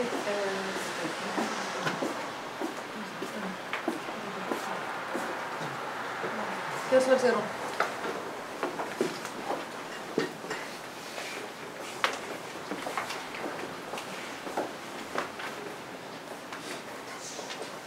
Ágæti forseti, enn og aftur snýst umræðan það hvort að bæjarfulltrúar hafi yfirleitt einhverju hlutverki að gegna í þessu sveitarfélagi. Þetta mál var til umræðu á síðasta fræðslunefndarfundi. Við funduðum á mánudagskvöldið í íbúðarhreyfingunni til að ræða þessi mál. Niðurstaðan var þessi tillaga að við þyrftum að fá þessar upplýsingar. Það er eðlilegasti hlutur í heimi að bera upp tillögur í bæjarstjórn eftir samráð við sína félaga á meðan að málið er til umræðu í staðinn fyrir að stofna til nýrrar umræðu í fræðslunefnd sama mál. Það er bara hringavitleysa sem að við ættum ekki að leggja stund á og ég bara segi enn og aftur sem bæjarfulltrúi get ég lagt hér fram og tekið upp þau málefni sem að koma þessu samfélagi við og legg því til að þið kynnið ykkur kannski aðeins betur samþykktum stjórn Mosfellsbæjar og kynnið ykkur þar yfir höfuð störf bæjarstjórnar og bæjarstjórnarfulltrúa. Í hverju þau eiga að fela. Mér langar samt að benda á það að við höfum hér ákveðnar leiðir til þess og það er kannski það sem fólk er að tala um hérna. Við tökum ekki fram fyrir áherslurnar á nefndum og það má fara. Ég ekki að taka fram með fyrir hendurnar einhverju nefnd. Er fleiri búin að biðja orðið? Ég að tala hér sem bæjarfulltrúi í þessari bæjarstjórn. Orðið lausnum fundargerðinni. Og í fyllsta rétti til þess. Forseti, líklega bara held ég að læknisfræði og líka til að verða volk og vinnumanna vandamanna þá ætla ég svona einbeita mér því næstu mánuði að fjalla málin en láta lönd og leið formgerð þar sem ég hef reynt í það náður. Þannig að ég bara lýsir ánægði með þennan fund fræðslunefndar og treysti því fólki sem þar Takk fyrir.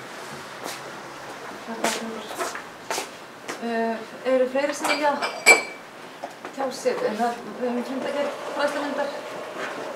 Það liggur fyrir Bryndís Haraldsdóttir. Gjörðu svo vel. Forseti, ég bara ítreka það sem ég sagði hér áðan í ræðu minni. Mér finnst enga veginn hægt í rauninni að bera þessa tillögu hér upp en haldi bæjarfulltrúi íbúahreyfingurinn því til streitu sem að ég þekki vel að hann hefur rétt á að þá mun ég fella þá tillögu. En samanskapi óska ég kannski eftir því að fá hana skriflega svo við getum brugðust við með bókun. Var ekki búin að senda það?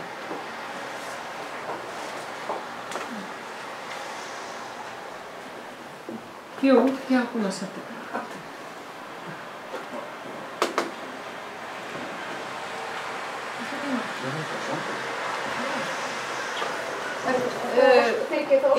Já, gerum fundarhlé. Við höldum það áfram fundi bæjarstjórnar á fundi númer 656 og við erum stödd í fundargerð fræðslunefndar. Hér var borin upp tillaga áðan og það er þegar búið að lesa hana. Ég held að það sé ekki ástæða til að við lesum hann upp aftur eða fáum hann lesnum aftur, þannig að ég ber tillöguna upp til atkvæða til þess að samþykkja tillöguna. Það er 1, þannig hún er felld. Já. Þessi fella tillöguna, þið voruð öll á mér. Þessi fella tillöguna. Skrifa atkvæði gegn. Þessi greiða gegn. 19. Þannig að tillögan er felld. 8. Bryndís Haraldsdóttir, gjörðu svo vel. Já, forseti, ég óska eftir að lesa hér bókun sem hefur verið send á fundarrita. Hún hljóðar svona: Bæjarfulltrúar V, B og S-lista treysta skólaskrifstofu og fræðslunefnd til að fjalla viðkomandi mál og eðlilegast væri að fyrirspurnir sem þessar kæmu fram í viðkomandi fagnefnd. Fulltrúar V, G og S-lista þakka sálfræðiþjónustu skólaskrifstofu fyrir góða og innihaldsríka skýrslu. Já, þetta við. Sigurður Pálsdóttir, gjörðu svo vel. Herðu, nei, ég ætla að sleppa. Ekki sleppa þig, þú erum með allir inn þetta.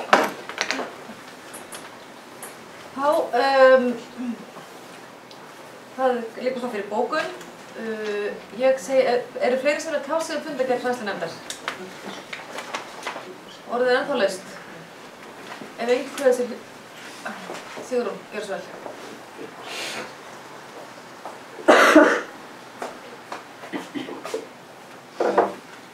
Já, ágæti forseti, ég hætti við að hætta við.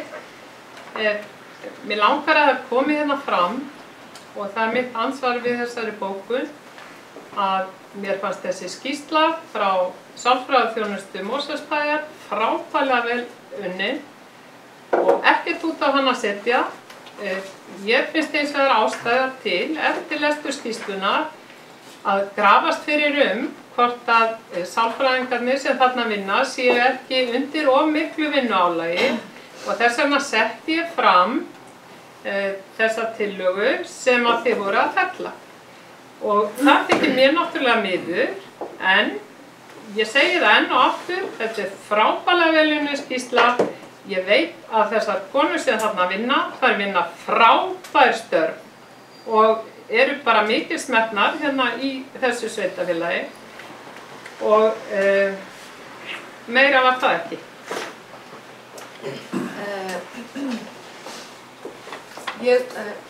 Ef ekki fleiri vilja kveða sér hljóðs undir þessari fundargerð, þá ber ég fundargerðinni til staðfestingar, þessi samþykkja fundargerðina. samþykkja. Það eru 8. Þeir sem að, hún samþykkt með 8. Varstu ekki samþykkt? Jú. Já. Ég var bara að dróka sér Já, hún er samþykkt með 8. Og hver er á móti? Enginn á móti? Já. Þá er komið að fundargerð menningarmálanefndar, fundur nr. 192. Orðið laust fundargerðina. Ólafur Óskarsson, gjörðu svo vel.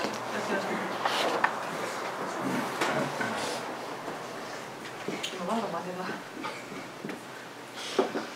Fundarstjóri, ég smitaðist hérna einhverjum orðalagi hérna sem var notað fyrir í dag. Kannski mennum drótið þreyttir sko. Og þreytt. Þegar ég segi tálmavinur og svona, hún snýr ekki alveg rétt. En hérna ég ætla að koma hérna undir liðs nr. 6 í þessari fundargerð. Og lítur að samþykkt menningarmálanefndar verði úthlutun á tímum til FAMOS. En ég finnst mjög gott að sjá að hérna menningarmálanefnd hefur loksins ákveðið fyrir hönd Mosbergar að hérna nýta þá daga sem að Mosberg hefur leyfi til að nota í hlégarði samkvæmt þeim samningi sem var gerður hér fyrir á árinu afnótt Mosbergar af húsnæðinu og hérna það er nú svona dálítið tekist á þeim. En samkvæmt þeim samningi á Mosberg eitthvað að jafnaði 2 daga í mánuði. Og þannig í þeirri samþykkt menningarmálanefndar sem hér liggur fyrir, þá er hann búinn að ráðstafa heilmikið allra tíma til FAMOS sem að ég finnst bara reyndar alveg frábært að það sé svona öflugt félagslíf í hérna hjá eldri borgurum bæjarins og hérna því ber bara að fagna. En ég veit ekki að draga þessu út úr ég hvort það er þetta skilið, mér finnst bara eflaust eiga þetta allt saman skilið. En ég finnst menningarmálanefnd, og það er punkturinn í mínu máli. Mér finnst menningarmálanefnd hafa farið örlítið fram úr sér í þessu vegna þess að í umræðum þennan samning sem ég var að vísa til að þá kom það skýrt fram að það yrði hlutverk menningarmálanefndar að semja reglur úthlutun á þessum tímum vegna þess að þetta er takmörkuð auðlind. Þetta er eitthvað sem að margir gætu hugsað sér að nýta og bærin sjálfsagt líka bara sjálfur fyrir sína viðbrögð. Og því finnst mér það dálítið ljóður á samþykkt nefndar að það hafi ekki verið búin að ganga frá þessum reglum áður en hún leggur til hvernig skuli úthlutað og nema það sem ég vona að sé ekki að reglurnar séu bara þannig að fyrstur kemur fyrstur fær. Ég tel að það sé alls ekki góð regla í þessu tilfelli. Og öfugt þá fundargerð sem við rættum hér áðan, þar sem að fulltrúi Samfylkingarinnar var viðstaddur og það sagt okkur náttúrulega glöggt frá því hvað gerðist á þeim fundi, að þá vorum við ekki jafn vel mönnuð á þessum fundi þar sem okkar fulltrúi mætti ekki.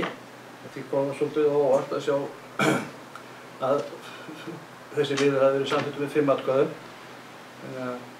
þegar ekki voru nema 4 atkvæðabærir á fundinum. Þannig að það var kannski svona, og það var eiginlega spurning hvort að það mun standa síðan í fundargerðinu, þess að þetta er greinilega rangt, eða hvort að það eiga leiðréttast og þetta hætti það ekki. Ég er ekki að segja það að fulltrúi okkar hefði greitt atkvæði á móti þessu, ekkert þannig, en þetta er allavega sko ranglega gert og gefur ekki rétta mynd af því sem var gert á fundinum. En ég bara ítreka það að ég er ekki að gagnrýna hér hverju fengu úthlutað þetta verklag sem við þurfum að koma á framfæri, það þurfum að bæta að verulega. Takk fyrir. Takk fyrir það, Ólafur. Bjarki Bjarnason.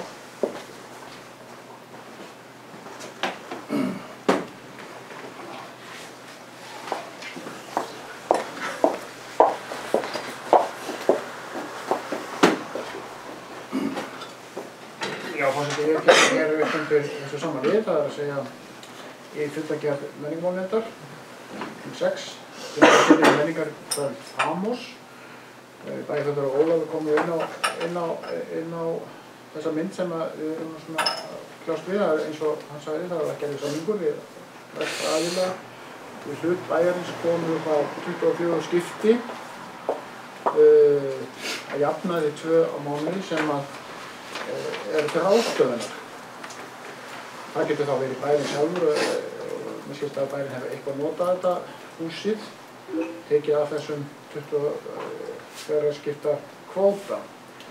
Síðan líka farið eins og við máttu búast að aðili félagasamtöku eða hver sem það verður fer fram á fá hluta af þessum kvóta og það sem komið í gegn að það er sem sagt Famos ætlar að halda 7 sinnum í vetur menningarkvöld frá október til apríl og það fer að þessum 24 skipta kvóta og ég get bara tekið undir það sem Ólafur sagði og ég held að það sé bara verkefni menningarmannanefndar að gera verklagsreglur, hvernig staðið á þessu, þarf að sækja fyrir einhvern ákveðinn tíma og hvernig á að skipta kökunni og bærinn að fá okkur fastan hluta af kvótanum og síðan félagasamtök og aðrir það sem eftir stendur.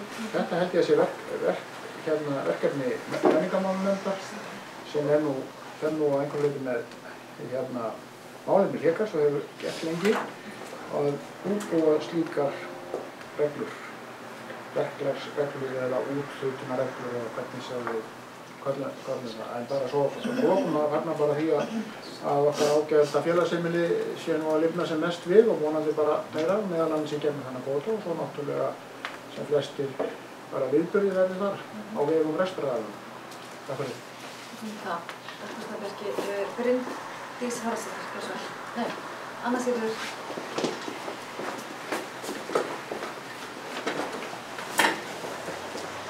Forseti, ég kem hérna upp undir sama máli sem ég man ekki nú hvað á fundargerðinni. Bara taka undir náttúrulega málflutning bæjarfulltrúa Ólafs. Þetta athugasemdir eða gagnrýni til gagns okkar á þennan lið fundargerðarinnar felst í því að það vantar þennan stjórnsýslulega ramma utan þessa takmörkuðu auðlind sem dagarnir í hlégarði eru. Þeir eru 24 og við náttúrulega viljum og ég veit alveg að það er engin vilji hér innan dyra til þess að þetta verði eitthvað sem verður bara úthlutað til þeirra sem eru fyrstir til þess að vekja athygli á og þeir vilji vera þarna, eða nýta sér húsnæðið. En mér langar dálítið til, og kannski getur enginn svarað mig hér inni, en mér finnst fleiri atriði sem af því mér finnst einhvern veginn við þurfum að beina þessu máli til menningarmálanefndar. Þá finnst mér líka að það líka skoða hvenær var byrjað að telja, hvenær hófst reksturinn, því nú skilst mér að það hafi eitthvað tafist, að það þurfti að setja inn einhverjar innréttingar í eldhús eða eitthvað og eitthvað tafðist afhendingin á því, þannig að kannski erum við að tala um árið hafi hafist 1. júlí, ég veit það ekki, eða hófst það 1. mars, ég hef ekki hugmynd um það, en við þurfum að gæta þess að við nýtum tímann sem við höfum. Mér finnst bærinn þurfa að gæta þess að taka frá þann tíma sem hann þarf. Við notum til dæmis, á bæjarhátíðinni þá er menningarmálanefnd og umhverfisnefnd sem nýta hlégar til þess að veita viðurkenningar, þann man ég svona í fljótu bragði og það er eflaust eitthvað fleira. Bærinn þarf að passa upp og hafa þetta, að hafa sína aðkomu alveg klára. Síðan finnst mér líka að það þurfi, nú veit ég man að það á að koma einhvers konar skýrsla frá þessum rekstraraðilum einu svona ári inn í menningarmálanefnd, sem er bara mjög gott mál. En þá vil ég bara líka nefna þess að þeir eiga, rekstraraðilar eiga að halda að lágmarki 15 menningaratburði á ári. Og nú verður að leiðrétta mig ef að ég fylgi svona illa með. Ég man bara eftir einum tónleikum í sumar sem að geta flokkast á undir svona menningarviðburð. Einhverju bæjarfulltrúar mættu þar. En ég man bara eftir þessum eina atburði, en það eiga að vera 15 ári. Nú er ég búin að sjá að heyra auglýsta tónleika. Ég held ég fyrir rétt með, ég man bara eftir einu með KKL fyrir jólin. Og Bubbi er líka að koma 2, en þá vantar samt 12. skiljiði. Þannig að mér finnst líka dálítið, sko, hvenær fær menningarmálanefnd og þá við í hendur eitthvað plan þessa hluti, skiljiði. Þannig að við séum ekki, sko, vegna þetta þarf náttúrulega að vinnast í átt á þetta. En aðalatriðið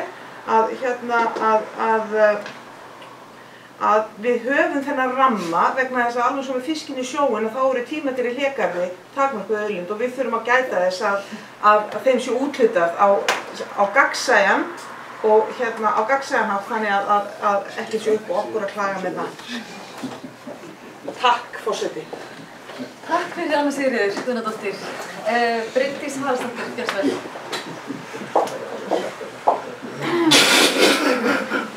vel. Já, við erum hér til að fara að gefa aflaheimildir dögunum í hlégarði. En ég er semst að taka til máls undir sama lið nr. 6, menningarkvöld FAMOS. Og hér undir liggur semst frammi bréf þar sem að félagar í FAMOS hafa óskað eftir afnoti af hlégarði. Og ég verð að viðurkenna að ég þekki ekkert rosalega vel til þessara ágætu starfsemi en mér skilst að þau séu að standa sig mjög vel og menningarkvöldin séu þeirra best sóttu viðburðir og hafi verið mikil ánægja með.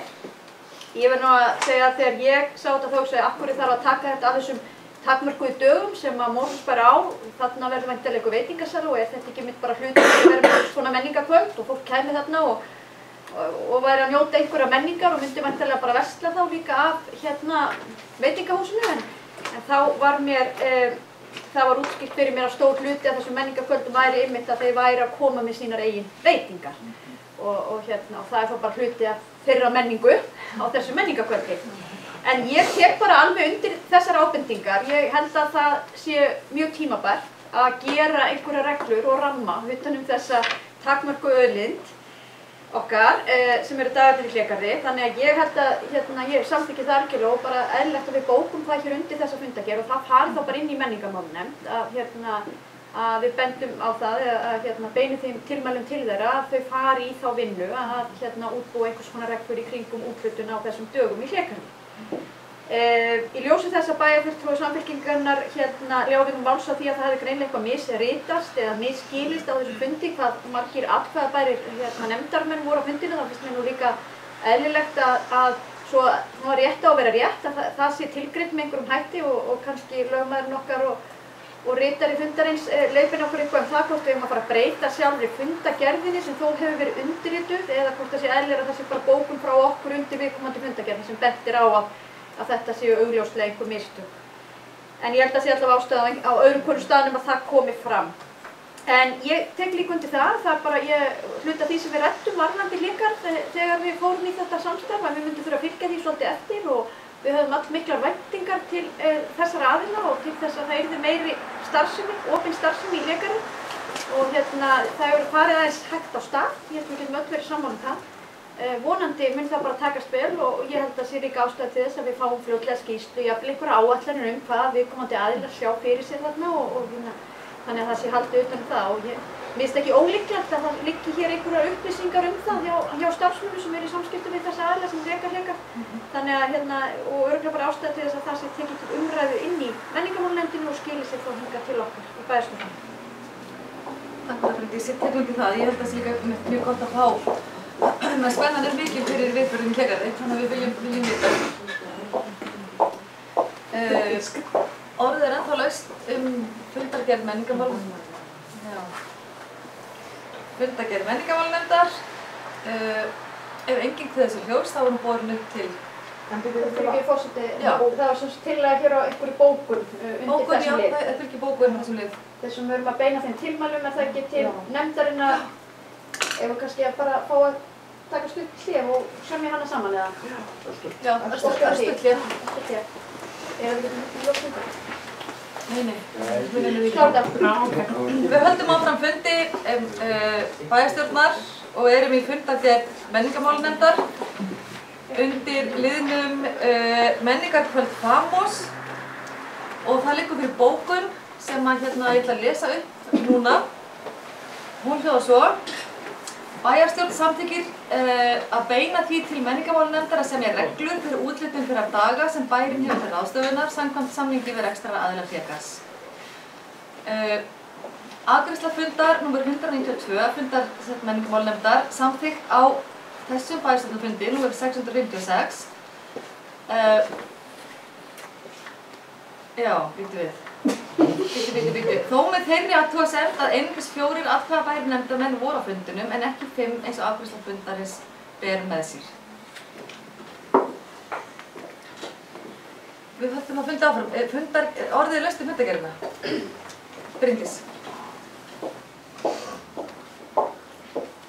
Já, forseti, eins og við ræddum hér áðan að þá ætla ég að koma hér með tillögu undir lið nr. 3 sem heitir Í túninu heima. Þar mætti Hugrún Ósk Ólafsdóttir á fund nefndarinnar og fór munnlega við framkvæmd bæjarhátíðar 2015. Menningarmálanefnd þakkar bæjarbúum, starfsmönnum bæjarins, Mosfellingi og öðrum þeim aðilum sem með þátttöku sinni og undirbúning sáu til þess að bæjarhátíðin tókst mjög vel í alla staði. Ég ætlaði bara að leggja til hér að við myndum ítreka þessar þakkir menningarmálanefndar. Ég er mjög stolt af þessari hátíð okkar, hún tókst vel í alla staði og er okkar til mikill sóma. Og ég veit að margir komu að því og stóðu sig með eindæmi vel. Já, takk fyrir það Bryndís, ég tek undir það. Þetta var frábært, mikla þakkir til þeirra í menningarmálanefndar og þeir sem koma að. Þannig við ítrekum það í fundargerðinni. Já, þakkir til þeirra sem komi að undirbúningi fyrir bæjarhátíðina. Tökum undir þakkir, já. Heyrðu, þá höldum við áfram. Orðið er ennþá laust menningarmálanefndina, fundargerðina. Ef enginn kveður sér hljóðs, þá er hún borin upp til atkvæða þeir sem samþykkja fundargerðina. Hún er samþykkt með 9. Þá er næst fundargerð skipulagsnefndar, fundur nr. 396. Orðið er laust til fundargerðina, Bjarki Bjarnason, gjörðu svo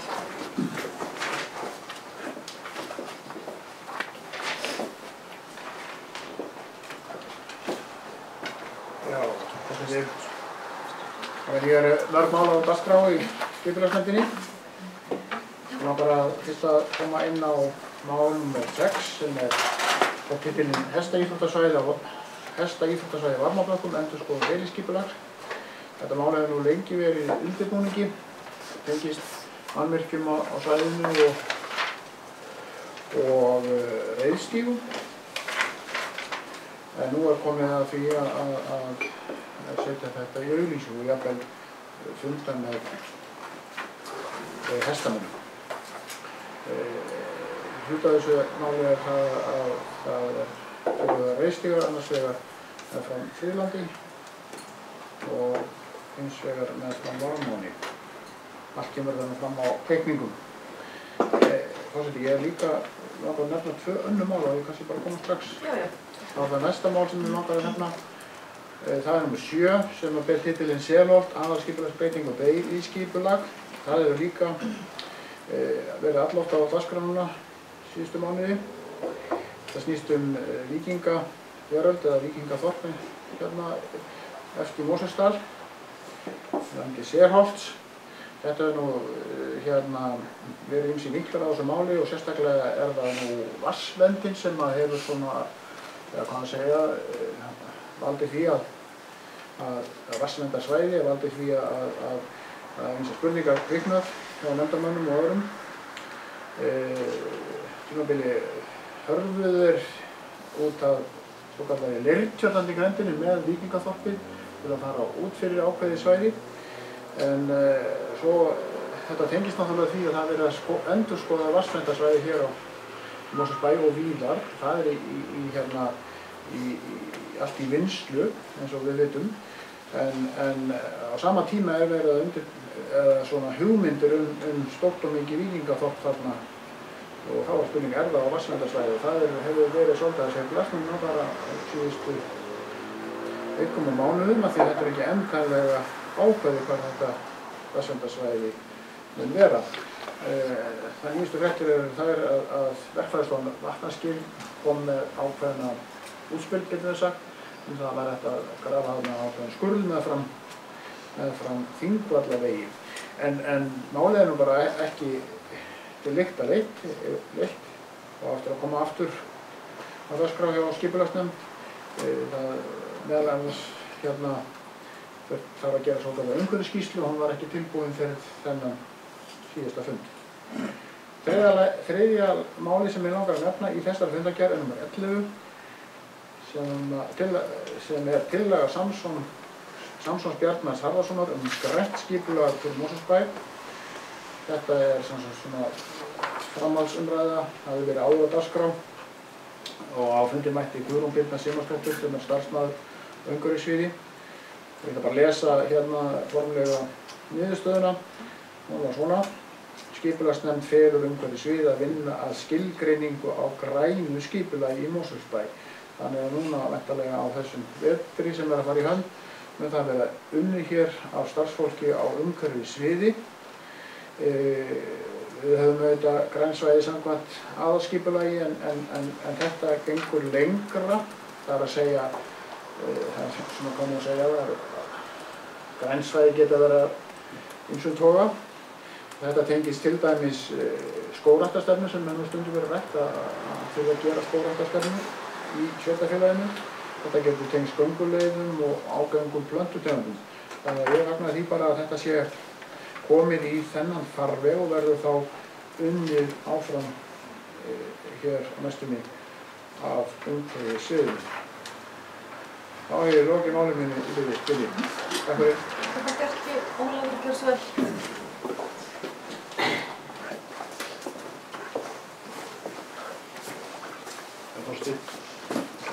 Að tæpa hérna, það eru 2 máli sem mætti kannski fá leyfi til þess að taka þau svona saman eins og Bjarki gerði hérna á.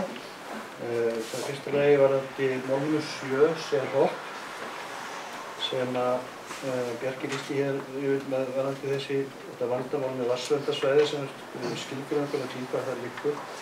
Þetta er dálítið snúið mál og tengist líka dálítið því sem að varðandi svæðisskipulag þar sem að þetta mál á eftir að vinnast frekar vegna þess. Svæðisskipulagi höfuðborgarsvæðisins.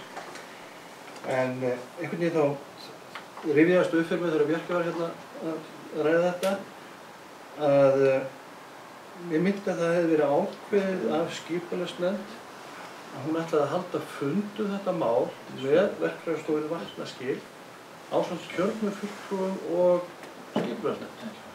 Bjarki leiðrétti mig þá ef þetta er misminni en ég hafði ekki tíma til þess að fletta upp en þetta mér minnir að ég hafi lesið þetta, þessi fundur stóði til, þar sem ég með annars ætti að fara betur yfir þetta mál, þessi varðandi þetta vatnsverndarsvæði.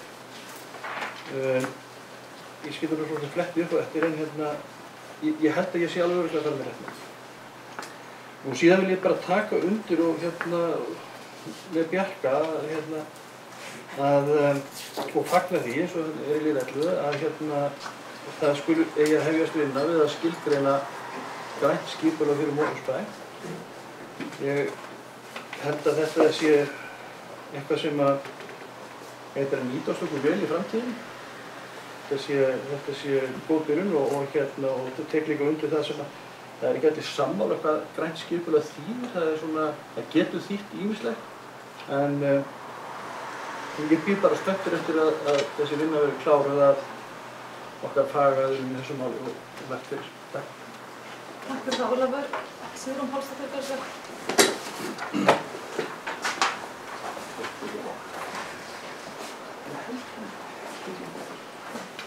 Ágæti forseti, ég kem hérna fram undir máli sem var rætt hér áðan, nr. 7 í skipulagsnefndar fundargerðinni, Selholt, aðalskipulagsbreytingar og deiliskipulag. Það er gott að heyra að þetta mál er ekkert koma á lokastig, en það ljóst að það eru miklar upplýsingar sem vantar. Ég tel til dæmis að það sé mjög mikilvægt að nefndin, nú eru á Mosfellsbæ fulltrúi nefnd sem er hún Jóhanna held ég, fulltrúi nefnd vatnasvæði á höfuðborgarsvæðinu, að áður en að einhverja ákvarðanir verða teknar þetta aðalskipulag, þá verði þetta borið undir þá nefnd þær aðgerðir sem er niðurstaðan bara og eins ef að sem sagt þú talaðir það Bjarki að ætti eftir að gera hana umhverfismat á þessu umhverfisskýrslu er það samkvæmt lögum mat á umhverfisáhrifum áætlana eða breytingar á aðalskipulagi. Umhverfisskýrsla, já, ok. Já, en það, mér finnst mjög mikilvægt að þeir sem að hafa eitthvað þessi mál að segja, vatnsverndarmál að segja, að þeir verði umsagnaraðilar. Og þá er náttúrulega líka heilbrigðiseftirlitið mjög mikilvægur aðili í því. Já, takk fyrir þessi Guðrún. Bryndís Haraldsdóttir, til svar.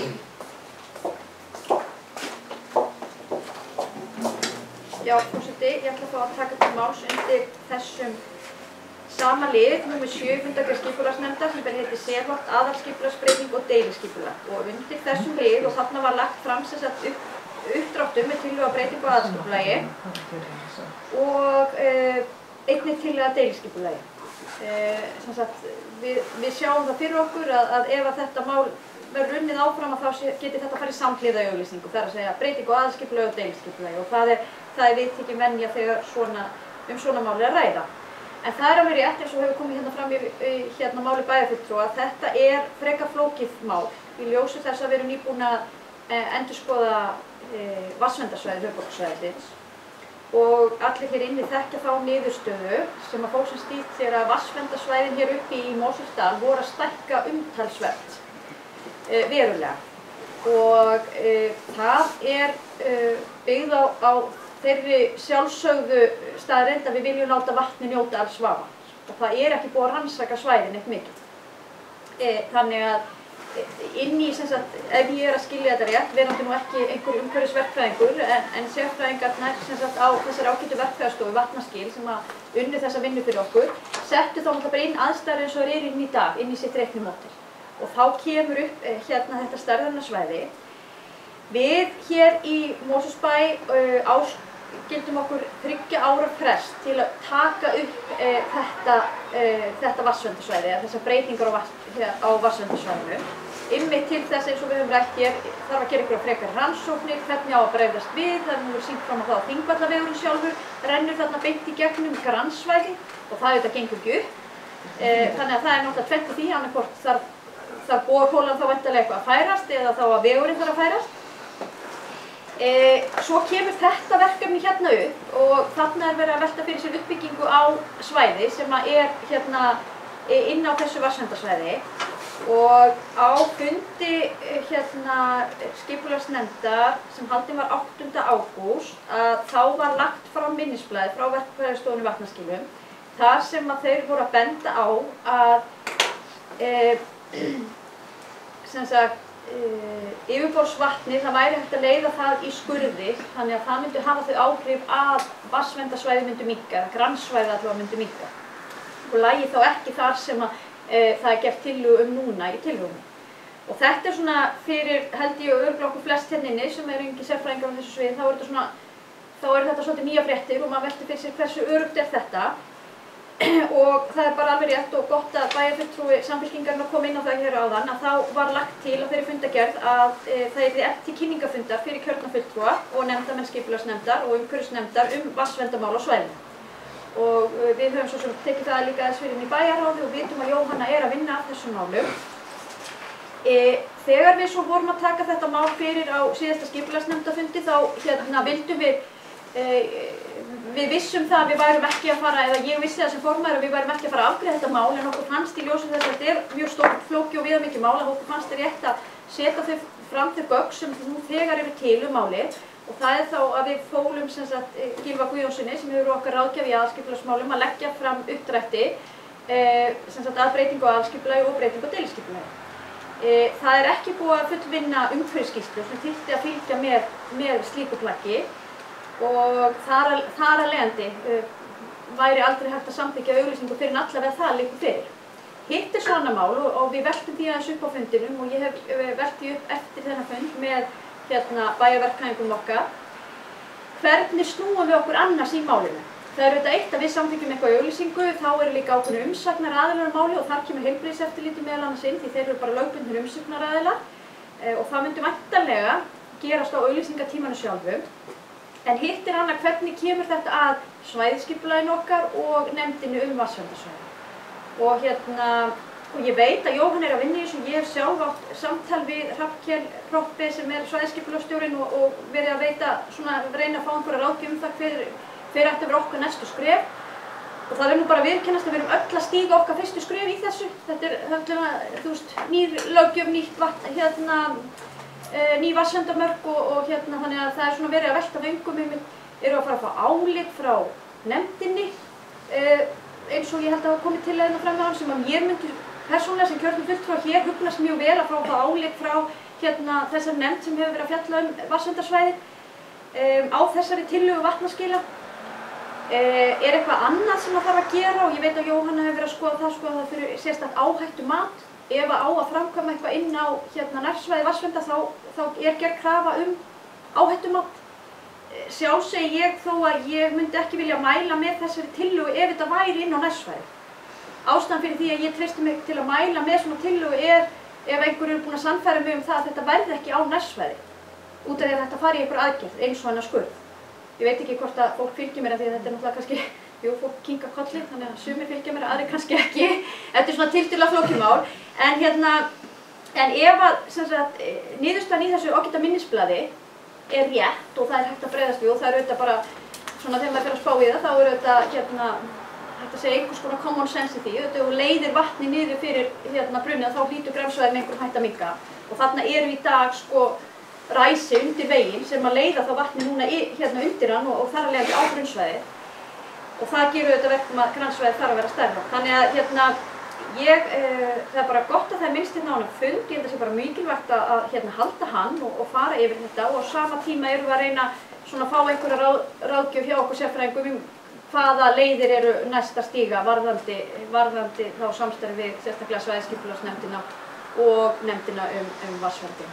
Heilbrigðiseftirlit bara svo ítrekk það alltaf umsögnaðari. Þannig að það mun aldrei koma til annað en að fá álit þeirra á málinu. En þá skiptir náttúrulega sköpun hvort grannsvæði sé að ræða eða ekki. Og það er eiginlega það sem þetta snýst núna. Að þessi sérfræðingur okkar að leggja til að fara sér í þessar aðgerð þá mun það breytast. Og það er eiginlega stóra atriði. Ég veit ekki hvort að við getum, ég hef sagt svona við bæjarverkfræðingur, við þurfum eiginlega að hafa belti og axlabönd á því að þetta virki örugglega svona. Og það kannski það sem hún að skoða þá, getum við fengið álit einhverja fleiri aðila á því að þetta sé örugglega þannig að grannsvæði myndi minnka. Takk fyrir það, Bryndís. Næstur á mælendaskrá held ég að sé Sigrún. Já.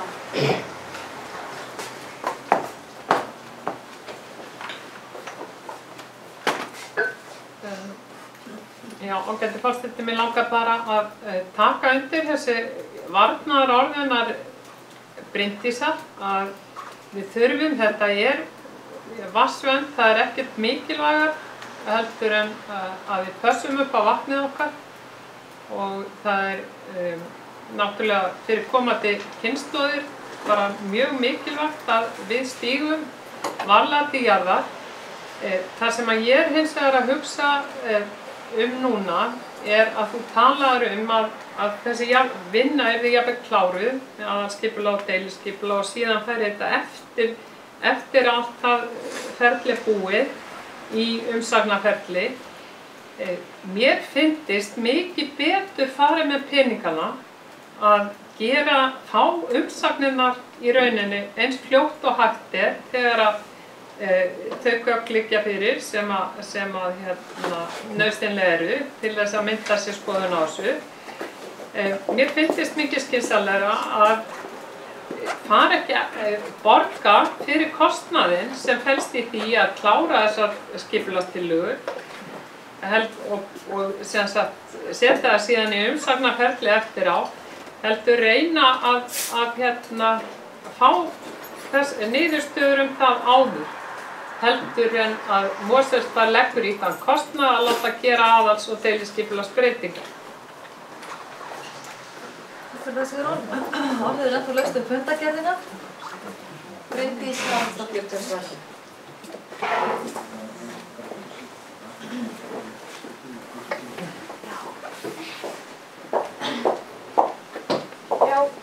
Forseti, ég held ég skilji örugglega það sem að bæjarfulltrúi íbúahreyfingarinnar komi hér inn á og það varðandi allavega nefndina sem fjallar vatnsverndarsvæðin og svæðisskipulagsnefndina, þá sæi ég svo sem fyrir mér að við gætum örugglega óska eftir einhverju umsögn þaðan, en ég efast að heilbrigðiseftirlitið væri tilbúið að gefa okkur einhverju umsögn fyrir en það liggur eitthvað fyrir. Ég held við verðum eiginlega að fá álit sérfræðinga á að er þetta grannsvæði eða ekki. Myndu þessar aðgerðir gera það verkum að það verði ekki grannsvæði? Því að ég gerir ráð fyrir umsögn heilbrigðiseftirlitsins og örugglega afstaða okkar allra væri mjög mismunandi eftir því hvor staðan verður uppi. Og ég var búin að stúdera þetta og lesa í gegnum reglugerðina, ég get í rauninni ekki séð að við gætum farið með svona breytingu í gegn ef það er grannsvæði. Það stendur nokkuð skýrt í reglugerðinni að það eigi engin mannvirki að rísa á grannsvæði. Svo reyndar eitthvað svona nema ef eitthvað algjör nauðsyn beri og þá sæ ég fyrir mér ég veit það ekki, einhverjum nauðsynleg möstur eða eitthvað sem er algjörlega nauðsynlegt og það getur alltaf talist einhver víkingabær og ferðaþjónustöð þorp. Það í mínum huga flettur ekki undir að vera nauðsynlegt. Þannig að ég held að það sé stóra málið.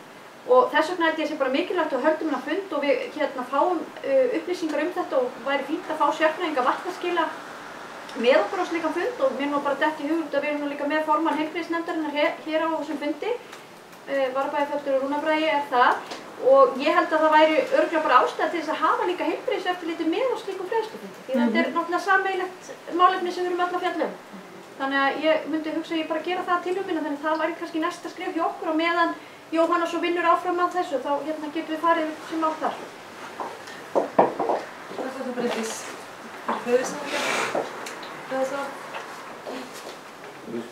Já, Rúnar Bragi, gjörðu svo vel. Já, forseti, kæru fundarmenn, það var kannski bara að bæta við einu varðandi þetta grannsvæði og fjársvæði og allt það sem þarna að þetta í raun og veru svæði sem búið að áætla að séu grannsvæði og fjársvæði. Það er ekki búið að gera neina rannsóknir sem að segja að þetta eigi að vera svona. Þetta samkvæmt útreikningum grann- og fjársvæði en Mosfellsbær eins og áður hefur komið fram með 3 ára frest fyrir þess í raun og veru að gera rannsóknir. Þannig að ég held að það sé líka aðalatriðið að koma þeirri vinnu áfram og gera þessar rannsóknir á þessu svæði. Varðandi síðan víkingaþorpið sjálft og þá það sjálfsögðu hægt að koma slíku fyrir og með því að gera síðan viðeigandi ráðstafanir varðandi vatnsvern. Já, takk fyrir það Rúnar. Eru fleiri sem vilja tala til þess undir þessari fundargerð skipulagsnefndar? Annars getum við gjörðu svo vel. Forseti, og svo sem ekkert nýtt inn í þessa umræðu, við bara mjög greinagott yfirliti hjá formanni skipulagsnefndar, en mér langar bara að koma hér upp í upptöku til að segja að það akkúrat, það bara eitt stórt atriði í þessu og það varðandi skiptingu svæðisins í grann- eða fjársvæði. Og ég held að eins og formaður skipulagsnefndar bæjarfulltrúi Bryndís nefnir, að þá erum við eflaust öll stödd þar að áframhald þessa máls hvílir á því hvernig þetta svæði skilgreint. Því að auðvitað tökum við, vafinn alltaf í, í þágu vatnsverndarinnar. Og bara mjög mikilvægt að það sé vandað til þess en auðvitað líka að málið haldið áfram og ég vildi bara koma og segja þetta og svo hlakka ég til bara að fara á þennan kynningarfund og mjög góð hugmynd að hafa heilbrigðis eftirlit á nefndina með þar. Takk fyrir það, Sigur. Eru fleiri sem vilja tala til þess undir þessari fundargerð? Ef ekki, þá er hún borin fram til atkvæða. Þeir sem samþykkja fundargerð skipulagsnefndar, getur hönd. Hún samþykkt með 9 atkvæðum. Þá lokið umræðum fundargerðir sem bornar til atkvæða og næst liggur fyrir fundargerð afgreiðslu fundar byggingafulltrúa. Þeir sem vilja kveða sér hljóðsyndir í fundargerðinni, þessar skrifmerki. Ef enginn kveður sér hljóðs, þá er það fram. Og næst fundargerð stjórnar Sorpu, fundur nr. 353. Orðið laust fundargerðina. Ef enginn kveður sér hljóðs, þá hún lögð fram.